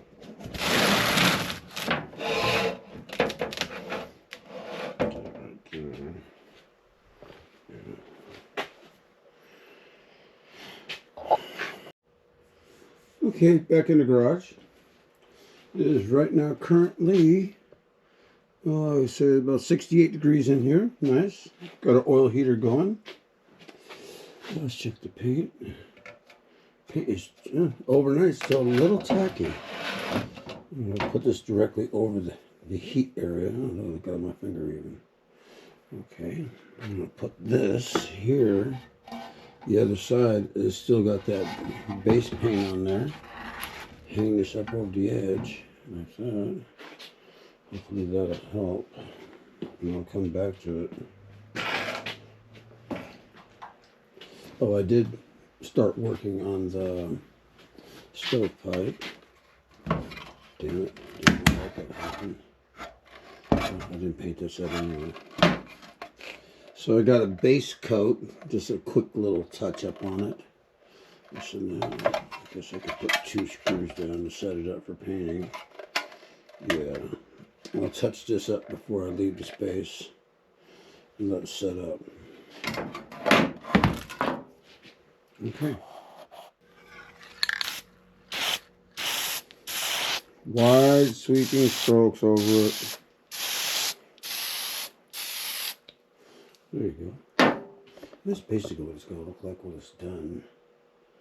I'll probably do 2 more light coats on this. Give it a day or 2. And this came out not too bad. You can see how the texture, I don't know if you can see the texture. The texture I got on there. I like that texture. It's like I undercoated the truck on the frame.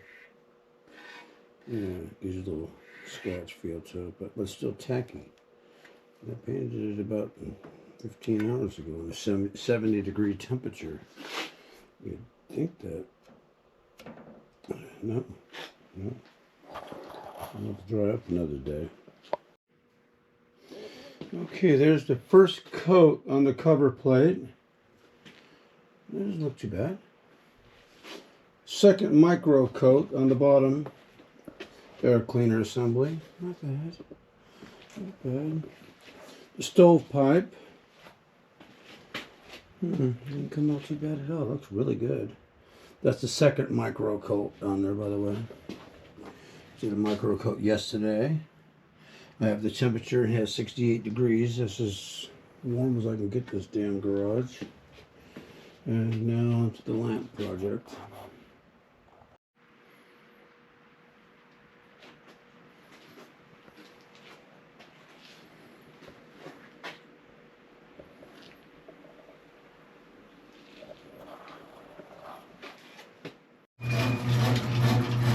Okay, second to the last video. Here's the gasket. These are the little fastener and the little bolts that are going to go to hold the stovepipe into the side. Right here. I painted them black, make them look good. Here's your stovepipe that's going to go into the side. That's got a micro tackiness to it. The bottom air clean is all done up. Here's the side air breather. It's going to take it's going to let air, filtered air or air go in from the air cleaner down into the engine block. Got the hoses, everything right there. There's the top cover. And what else we got there? Oh, That clip is going to be for this right here, right there. I'll let that cure up a little bit more. That's the 1/4 bolt that goes, wing nut that goes up on top. And that's it. So let this cure up another day. And I did open up the garage. There's some fresh air in here because high as a kite right now, this goddamn paint fumes. Okay, so I'm reassembling the air cleaner assembly on the 72 Ford F1 on a 4-wheel drive. Take the extra time, because I remember when I took off the stovepipe there assembly there, it was really difficult to get the screws out. I had to heat them up, I had liquid wrench, everything you can think on. The WD-40 didn't work. So I'm going to reassemble it as I reassemble everything with a anti-seize compound. So I put these on anti-seize, and if you got dogs, make sure they buy you a nice metric and standard tap and die set. All right. And so where is that? A 10, this and that. So I took the 1032, which threads they are, and I ran it through there, and I went to the full stroke of the threads. Still had a tight spot on there, and at the very bottom of the tight spot right there I just did is where it's going to tighten up that stovepipe assembly. So I didn't do this screw over here yet. Let me get this one. So I'm going through the bottom where the starter side is. Your label where you have the top of it is a 1032. The label where you see the top is where you always use your tab. You always want to have that visible. So your screw's going to start on the bottom side. A little difficult. I'm working it back and forth. I got a little anti-seize on there. Tight spot. Let me work it out a little bit. Okay, it's going a little bit. Now it's going to go, let's get down to the bottom where it's going to tighten up. Right there, get that all good. Yeah, got lucky. And it's one more of the things when you're in the junkyard, you're thinking, what do I got? You got a little pouch there, you got a little screw, nut and bolt assembly, screws laying around everything. Grab everything you can grab, throw it in your bag. So then I got the tap here to run through here, and I just did this one a few minutes ago. And you can see it's all nice, clean. Well, I guess not. Okay. I guess where the threads went in was easy. Now I'm gonna bottom this thing out. And I got this tap and die set there. It was like 20 bucks. Harbor Freight, of course, or wherever I got that. Pull that out. This goes here. And when I came out here, at first I could not get either. You can see the anti-seize there. I could not get either screw to start. There, bottomed out. Won't even go no more. And some people would have went ahead and put it in there, zip with electric screw gun or whatever, and stripped out all the threads. This will take me a few extra minutes. I'll be done here in a minute. Everybody keep patience, please. Come on, baby.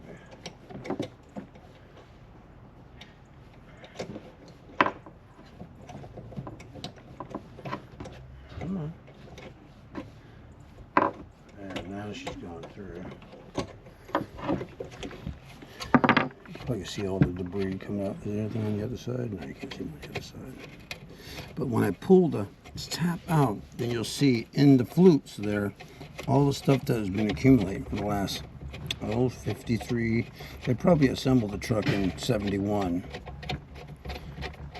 And if anyone's curious, it was assembled in San Jose, California. And if you see anything there, it's just a little bit of debris. Okay, so let me get this out of the way real quick. That goes there. Took me 10 seconds. Just get this out of the way. And save all the little instructions you get to go with it. Got gauges there, the sizes, metric size, and of course, yes, I do have a metric set too. And Starrett used to put these out decades ago, and everyone in the shipyards and the shops got one. I saved 4 or 5 of them. Okay, let's go ahead and slap this thing together real quick. Okay.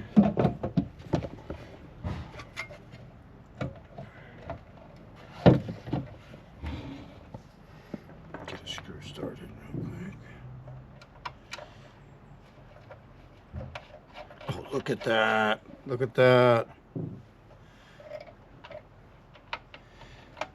Okay, come on, baby.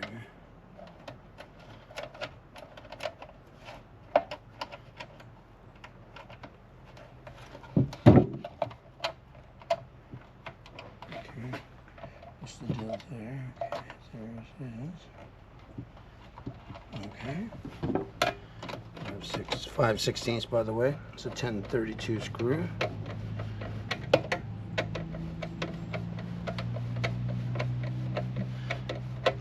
Snug them both up so that way everything will form the shape. And as soon as I get this together, then I'll give you the one little secret I have on it that most people overlook. One of the most important things on all carbureted vehicles. So I'm going to snug them up. Snug it up. I got some more pieces to go on there. So these are the other parts I have ready for. I painted last night or the night before. And we'll take these over there and install these parts here. The cover's right here. Well, there's room up there. I'll leave the cover there to last. Okay, everything here is old. If I remember right, this went here. Turn it there. That's where that went. I guess it was some kind of emission controls way back when. This will go here into this hose. Okay.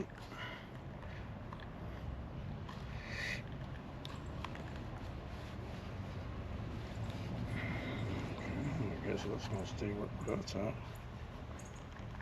And I did clean this out. This is a breather. This is where your valve cover is going to be over here on the driver's side, over here. And this is where your engine is going to draw air and clean air into your combustion, your crankcase and all that. And on the other side is where you're going to have your PCV valve outlet over here on the other air cleaner, and that's going to go down to the base of your carburetor. The other day I seen a kid that put 2 fresh air cleaners on there. They're stylish, they look good, but oh no, the engine, everything was blowing out. We call it combustion gases all over the place. The engine was all oily and this and that. It's like, oh God, screwed up. So this goes on the inside. Let me take that out. There's a temporary air cleaner here, but if you put it up to the sun, I can still see through it. But for $6, I'm gonna replace it. And I did not pick up the new little filter one in there, but when I go to Walmart or something like that, I'll pick one up. So this is gonna go right here. I'm gonna take this little spring clip right here, and I guess I'm gonna come in through the side right there.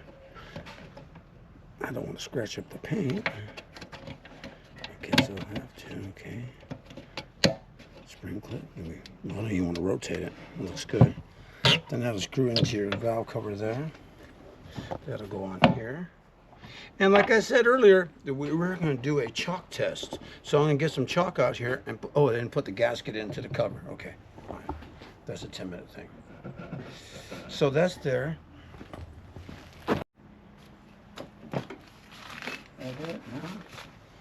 It's hanging up here on something. So on the top of the carburetor, you have a little gasket that goes all the way around for your air cleaner to sit on there so it won't rattle, but also it makes it a little bit more airtight so no dirty air is going to come from the intake manifold going into there as it's drawing in air to the carburetor. I have one up here, but I just don't locate it at this moment. I mean, it was been hanging up there for 22 years. And at the time when I bought the whole pack, I bought a 3-pack for $3. Now just one is like $6. Okay, I'll find it later. Okay, that's it now until I put the gasket into the other unit. And I will show the installation of the gasket and how to do it. Take that out of there. Need that. Okay, I brought the top of the air cleaner out. This is the gasket that's going to fit in there all the way around. I'm going to apply the glue and put it in. And I'll leave the last few inches apart so that I can go ahead and cut it and make sure I just fold it in nice and tight. I'm using a 3N. It's a black weather stripping gasket, the same thing I used on my 69 And it has yet to come apart. I bought the gasket online, this and that, the gasket. It was like $7. Best money I ever spent. Eliminates all rattling. Okay, see if that goes in there. Nice. Put that in there, all the way around. And as I found that I'll put this in there, and I will grab a little plastic glove, rubber or something, and smear it around quick. This has a quick working time. I always found it. It's a couple hours, but the temperature, that's what matters. And when you're using these here, seal it up real good. Screw it all the way down, because if you don't, you'll be digging out the flute there all the way down with a screwdriver and pulling pieces out, because it'll dry. There, that goes there. Okay, now 1 second. So the best thing to fit in there would be a piece of gasket, to mix up the glue, adhesive, whatever you want to call it. You see how it distributes it nice and evenly around there? Yeah, is it going to be perfect? No.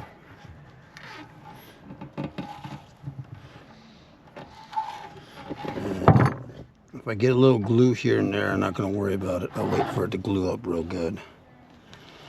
Okay, that's it there. Let me put that off to the side. Pull the gasket out. Just by the way, I just put the gasket back in here the other day. I did have it relaxing, hanging down straight. There's a nice cut there. Oh, let me see. See how it's sticking out like that? I want it to be a little bit more flatter. Let's take a fresh cut. There, I want it flat like that. Taking my time. And don't stretch the gasket when you're putting it in. Let it go in with this natural shape. If you stretch it later on, it will shrink on you and pull the glue up. Take your time. Take me an extra couple of minutes, big deal.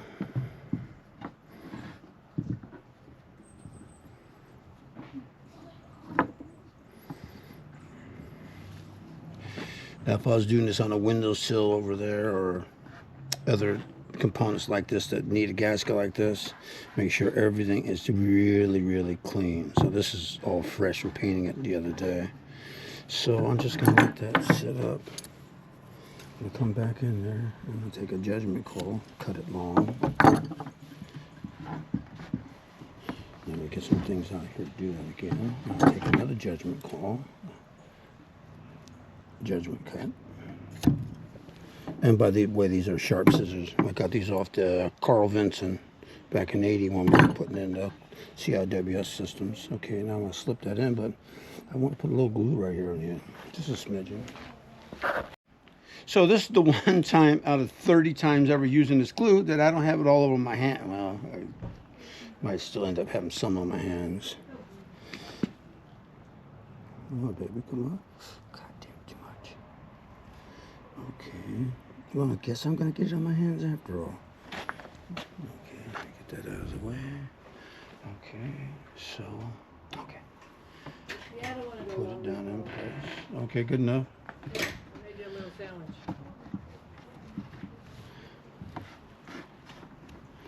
There, that's there.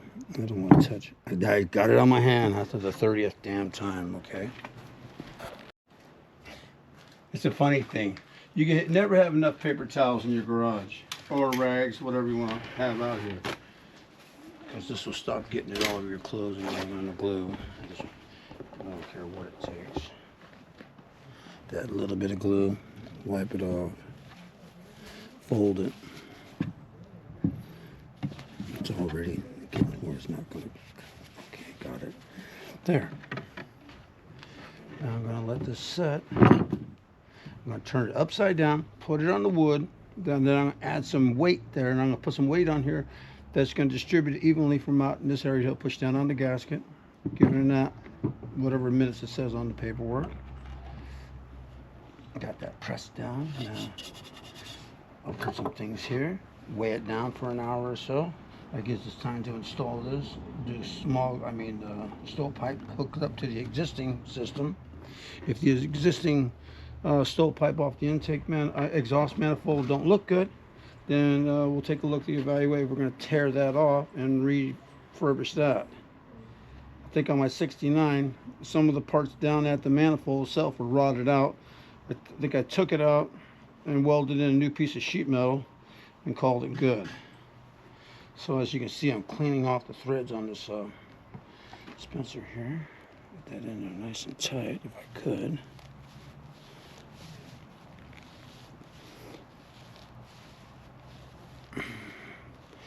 Tighter the better. I mean, don't strip it. So, as way I just said, I'm going to put some weight on here. So I don't want to scratch the paint I just spent all these hours doing on here. And all the stuff that I have laying around. Yes. And I got some heavy pipe right here.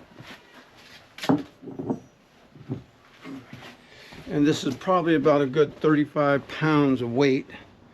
Right there in the center. Boom. I put this little block here. Things I've had for 40 years. Only use them 8 or 9 times, but they come in handy. So now, just going to let it set up. Let it go there. Now we're going to go up to the 69 and the 72.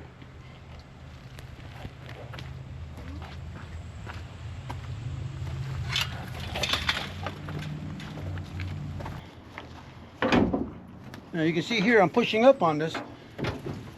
The hood springs are weak. Now watch when I do the 69. Okay, big difference. Push it up a little bit more. Let me set this down temporarily for a second. So if you take a look at the 69, just put this back on here temporarily. This I've done like 30 years ago. The stovepipe and all that's all in good shape. There's no spring in there. Well, there is actually a spring in there. As you can see, when the engine starts to warm up, that spring there will all get hot and it will relieve and this and that. But that's always been a pain in the taking off the top here. And that did come with the original Ford trucks. Distributes the weight on the cover there a little bit better. Yeah, of course, it's my truck. It's clean.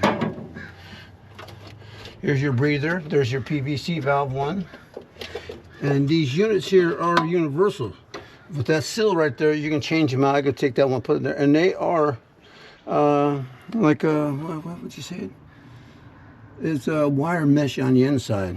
So when I clean them, I usually just put them into a cup of cleaner, like WD-40 or whatever. So what I was talking about earlier, the biggest thing that most people don't do is replace this gasket. This gasket stops everything from the side, drawing hot air into there and changing the whole thing, airflow and everything. I want everything to go through my air filters, have clean air going to there. Now coming over to the 72, oh, I did install it. So the last time I worked on this thing about maybe 4 or 5 years ago, I installed one. They're like $2 to $3, $4 for a 3-pack. Well worth the money. So as you can look down here right now, you can probably see I'm not done setting the carburetor. There's a vacuum gauge right there. We replaced tune up, this and that, changed out the temperature gauges and all that stuff. Took all the plugs out, found them all improperly gapped at 35 to 40, 45, and this and that. It's like, oh, now that it's all gapped up, the points are all adjusted, it runs fine. Eventually, would like to go ahead and change this out to a electronic ignition. And that's what the 69 has, and it runs perfect. Once you got gas up to the carburetor, it starts right up. So this will go right into place.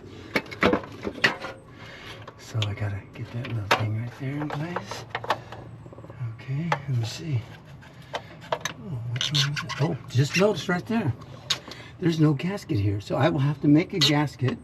Of course, you know, I got all the punch sets and all that. I'll make a new gasket here because you want to have this airtight here too. And so I got to tie it in there tight. And look, you don't want that. And then let's go over to the stovepipe. Okay, coming over here to the stovepipe where I have this set up right here, you have to take a couple minutes out and you have to adjust it where it fits right in place, right? Is that perfect? I should loosen up the stovepipe. But when you look at the stovepipe, you can see it's actually in good shape. Look at where it wraps around the exhaust manifold. It's all in reasonably good shape. Mine on the 69, I had to take out, add different sheet metal and tack weld it all in. I think I TIG welded it in before I got rid of my TIG welder. So as we have the air cleaner, the top and everything, when the gasket is done down there with glue, I would like to let it set up a number of hours of weight on it. We'll bring it up here, put it on up here. We'll start with the air cleaner off, then we'll start with the air cleaner on, and you'll see how much more changes the sound of the engine. Okay, so I'm taking the air breather off the intake, the valve cover. Come on, baby. Well, I'll just pull the whole assembly down there. And take it down there and install a new gasket. In fact, the 69 over here, you can probably see, I made this gasket right there. I made that out of the gasket. You can see the rough cuts with the scissors around there, and I slipped it on this way and it went on there, and it's been there for like 10 years, and it's still got a little flexibility. I used the cork gasket, which you'll see I have down there because I pack rat all that kind of stuff. You see the roll, probably bought it back in '79.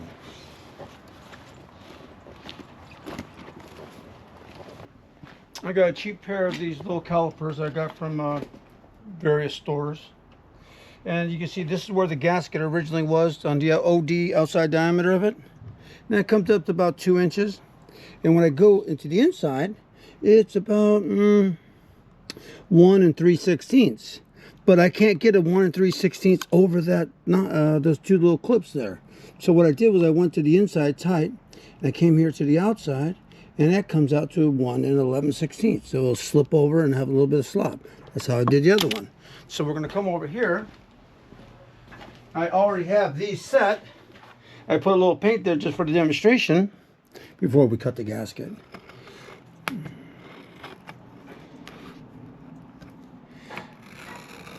And these are the dividers I got off old aircraft carriers. These ones are off the Hancock. There's the OD. Here's the ID. Then we're going to do the exact same thing on the gaskets. If you can follow me over to the gaskets, you see that little ring there? So save everything you got. I got some cork gasket I probably bought way back when. I got all these gasket punches at various garage sales, and I bought a whole set from Harbor Freight, whatever, for like $6. But these are the old ones I got off aircraft carriers from back in the 70s and 60s, and all the way up to about the 80s. I got those off to Carl Vincent, CVN 70. Nickname is Chucky V. And where all the aircraft carriers got all their nicknames from in the old days was from Subic Bay in the Philippines, because, well, at the Enterprise, CVN 65, that was called the Enter Course. Because when they pulled into the base, they had like 50 women out there ready to get worked. So I'm going to do this right here. The micro scratch in there.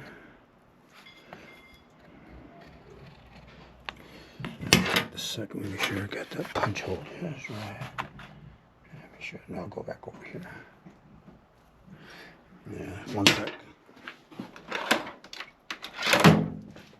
So I'm going to put a dot there so I don't lose it again. There's a dot. There, my hole. Scrub it around real quick.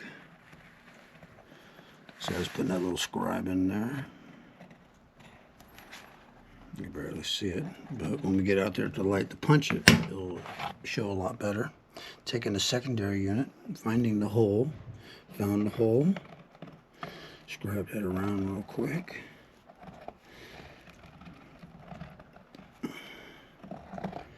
And this is off the Essex, one of the first aircraft carriers built in World War II. Can't remember the CV number for it. Now let's take the side outside. If you can hold that right there, please. I'm going to put the gasket up there. I'm going to highlight where it's at real quick, right there. I'll be back in a second. Let me grab a hammer. Okay, this is a Blue Point from the 1950s for a snap-on. I've never seen another 48-ounce ball peen hammer. And it says Blue Point and all that right there before Craftsman, snap-on bottom. Boom. Maybe hit it a little bit too hard. take my scissors, cut off the whole affected area. I'm going to go back in there and cut that. So, I'll go right there with that line. Does it have to be perfect? No. And as you've seen the one that I have up on my 69, I just went along with the line. I can barely see the line, so if you're using a different type of gasket material, I have 4 or 5 different in there. But I'm still cleaning my garage from 1980, so I can't find it.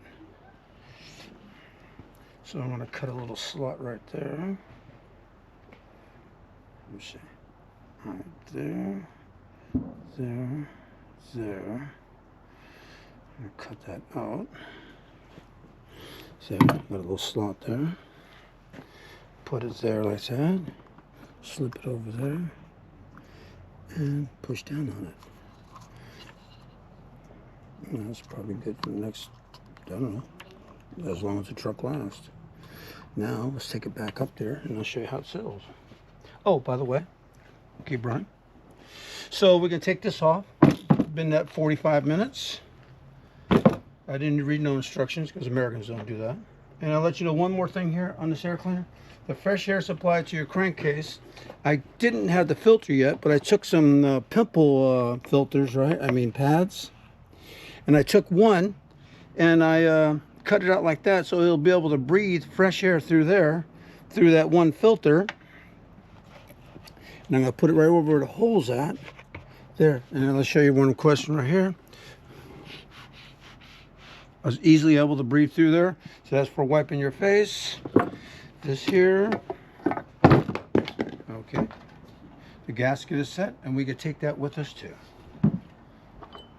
Here's the top. I will grab the chalk so we can do a chalk test all at the same time. So we're going to put this baby back in place.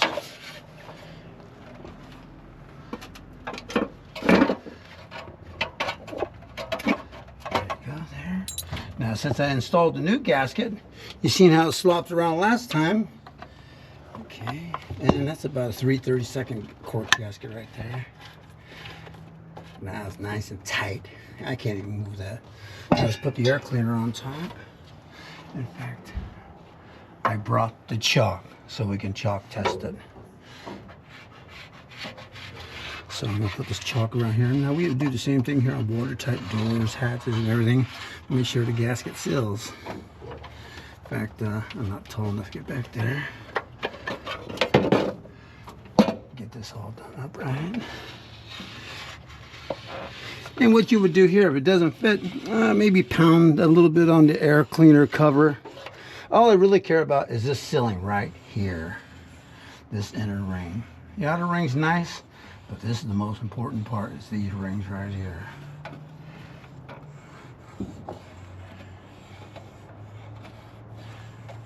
Okay, that goes in there.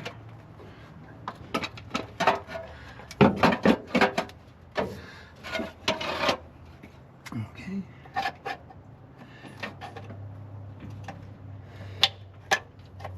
And word of advice, don't just start cramming things in there and tearing it all up like that.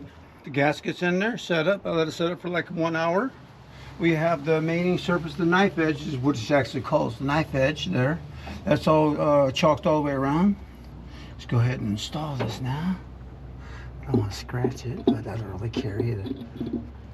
So, since I painted all the stuff up, did I want it to be destroyed? No, I got a 1/4-inch fender washer.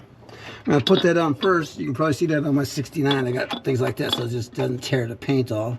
And you get a little bit more distribution on the downforce. In fact, on one of these, I had to put a whole bunch of washers because the stud sticking out of there, I guess maybe it was the wrong stud with the threads. It never did tighten up properly. Okay, and I'm actually going tighter than usual right here, just to make sure if I got a good gasket. So everything sits down, looks good. Looking back from here, yeah, it looks good. I like that. Okay.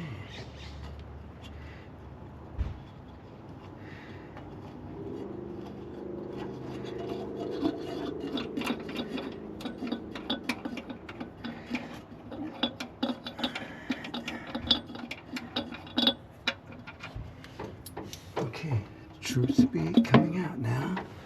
Here we go. Oh, look at that. Got like a 95, 97% seal on there.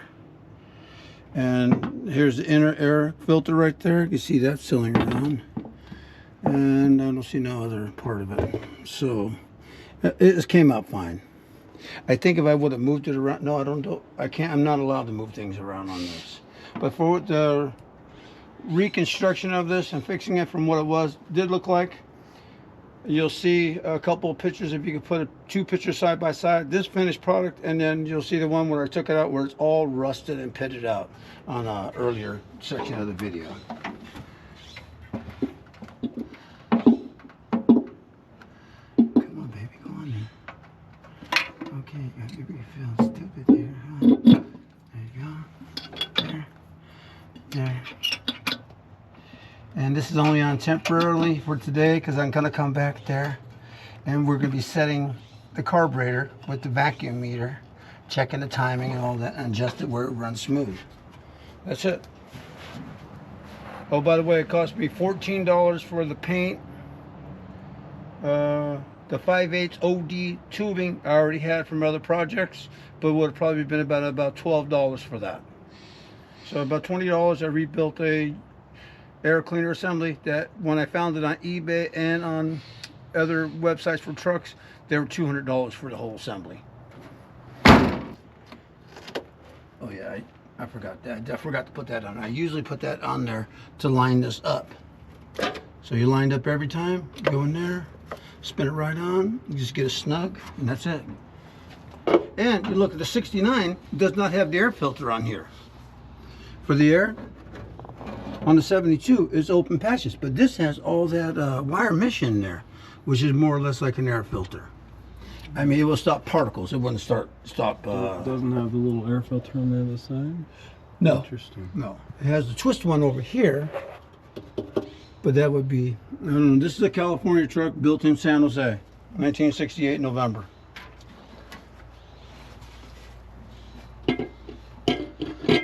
And it was down the San. See, this is the original one that was on there. I've never seen another one on another FE engine. And I put that there. And this gives me that extra push down. Like I was saying when I was testing the other one, it didn't have that extra threads there, really compressed down on there. But that gasket at the bottom base of the carburetor, the one over there is worn. I thought I was sure I put a new one on there, but it was worn. So this one on there is about an 1/8 inch thick. That one over there was about a 1/16. And on the next video, we're going to be building this. This is little lights I made out of scrap metal, scrap sheet metal, and stuff out of my drawer there, that in the middle of nowhere at nighttime, this will illuminate the whole area. The next one I'm going to make is going to be 2 lights here that will illuminate the whole compartment here. And these are things I got free. They're in my bolt bin box from 1938. Someone supplied it up real good.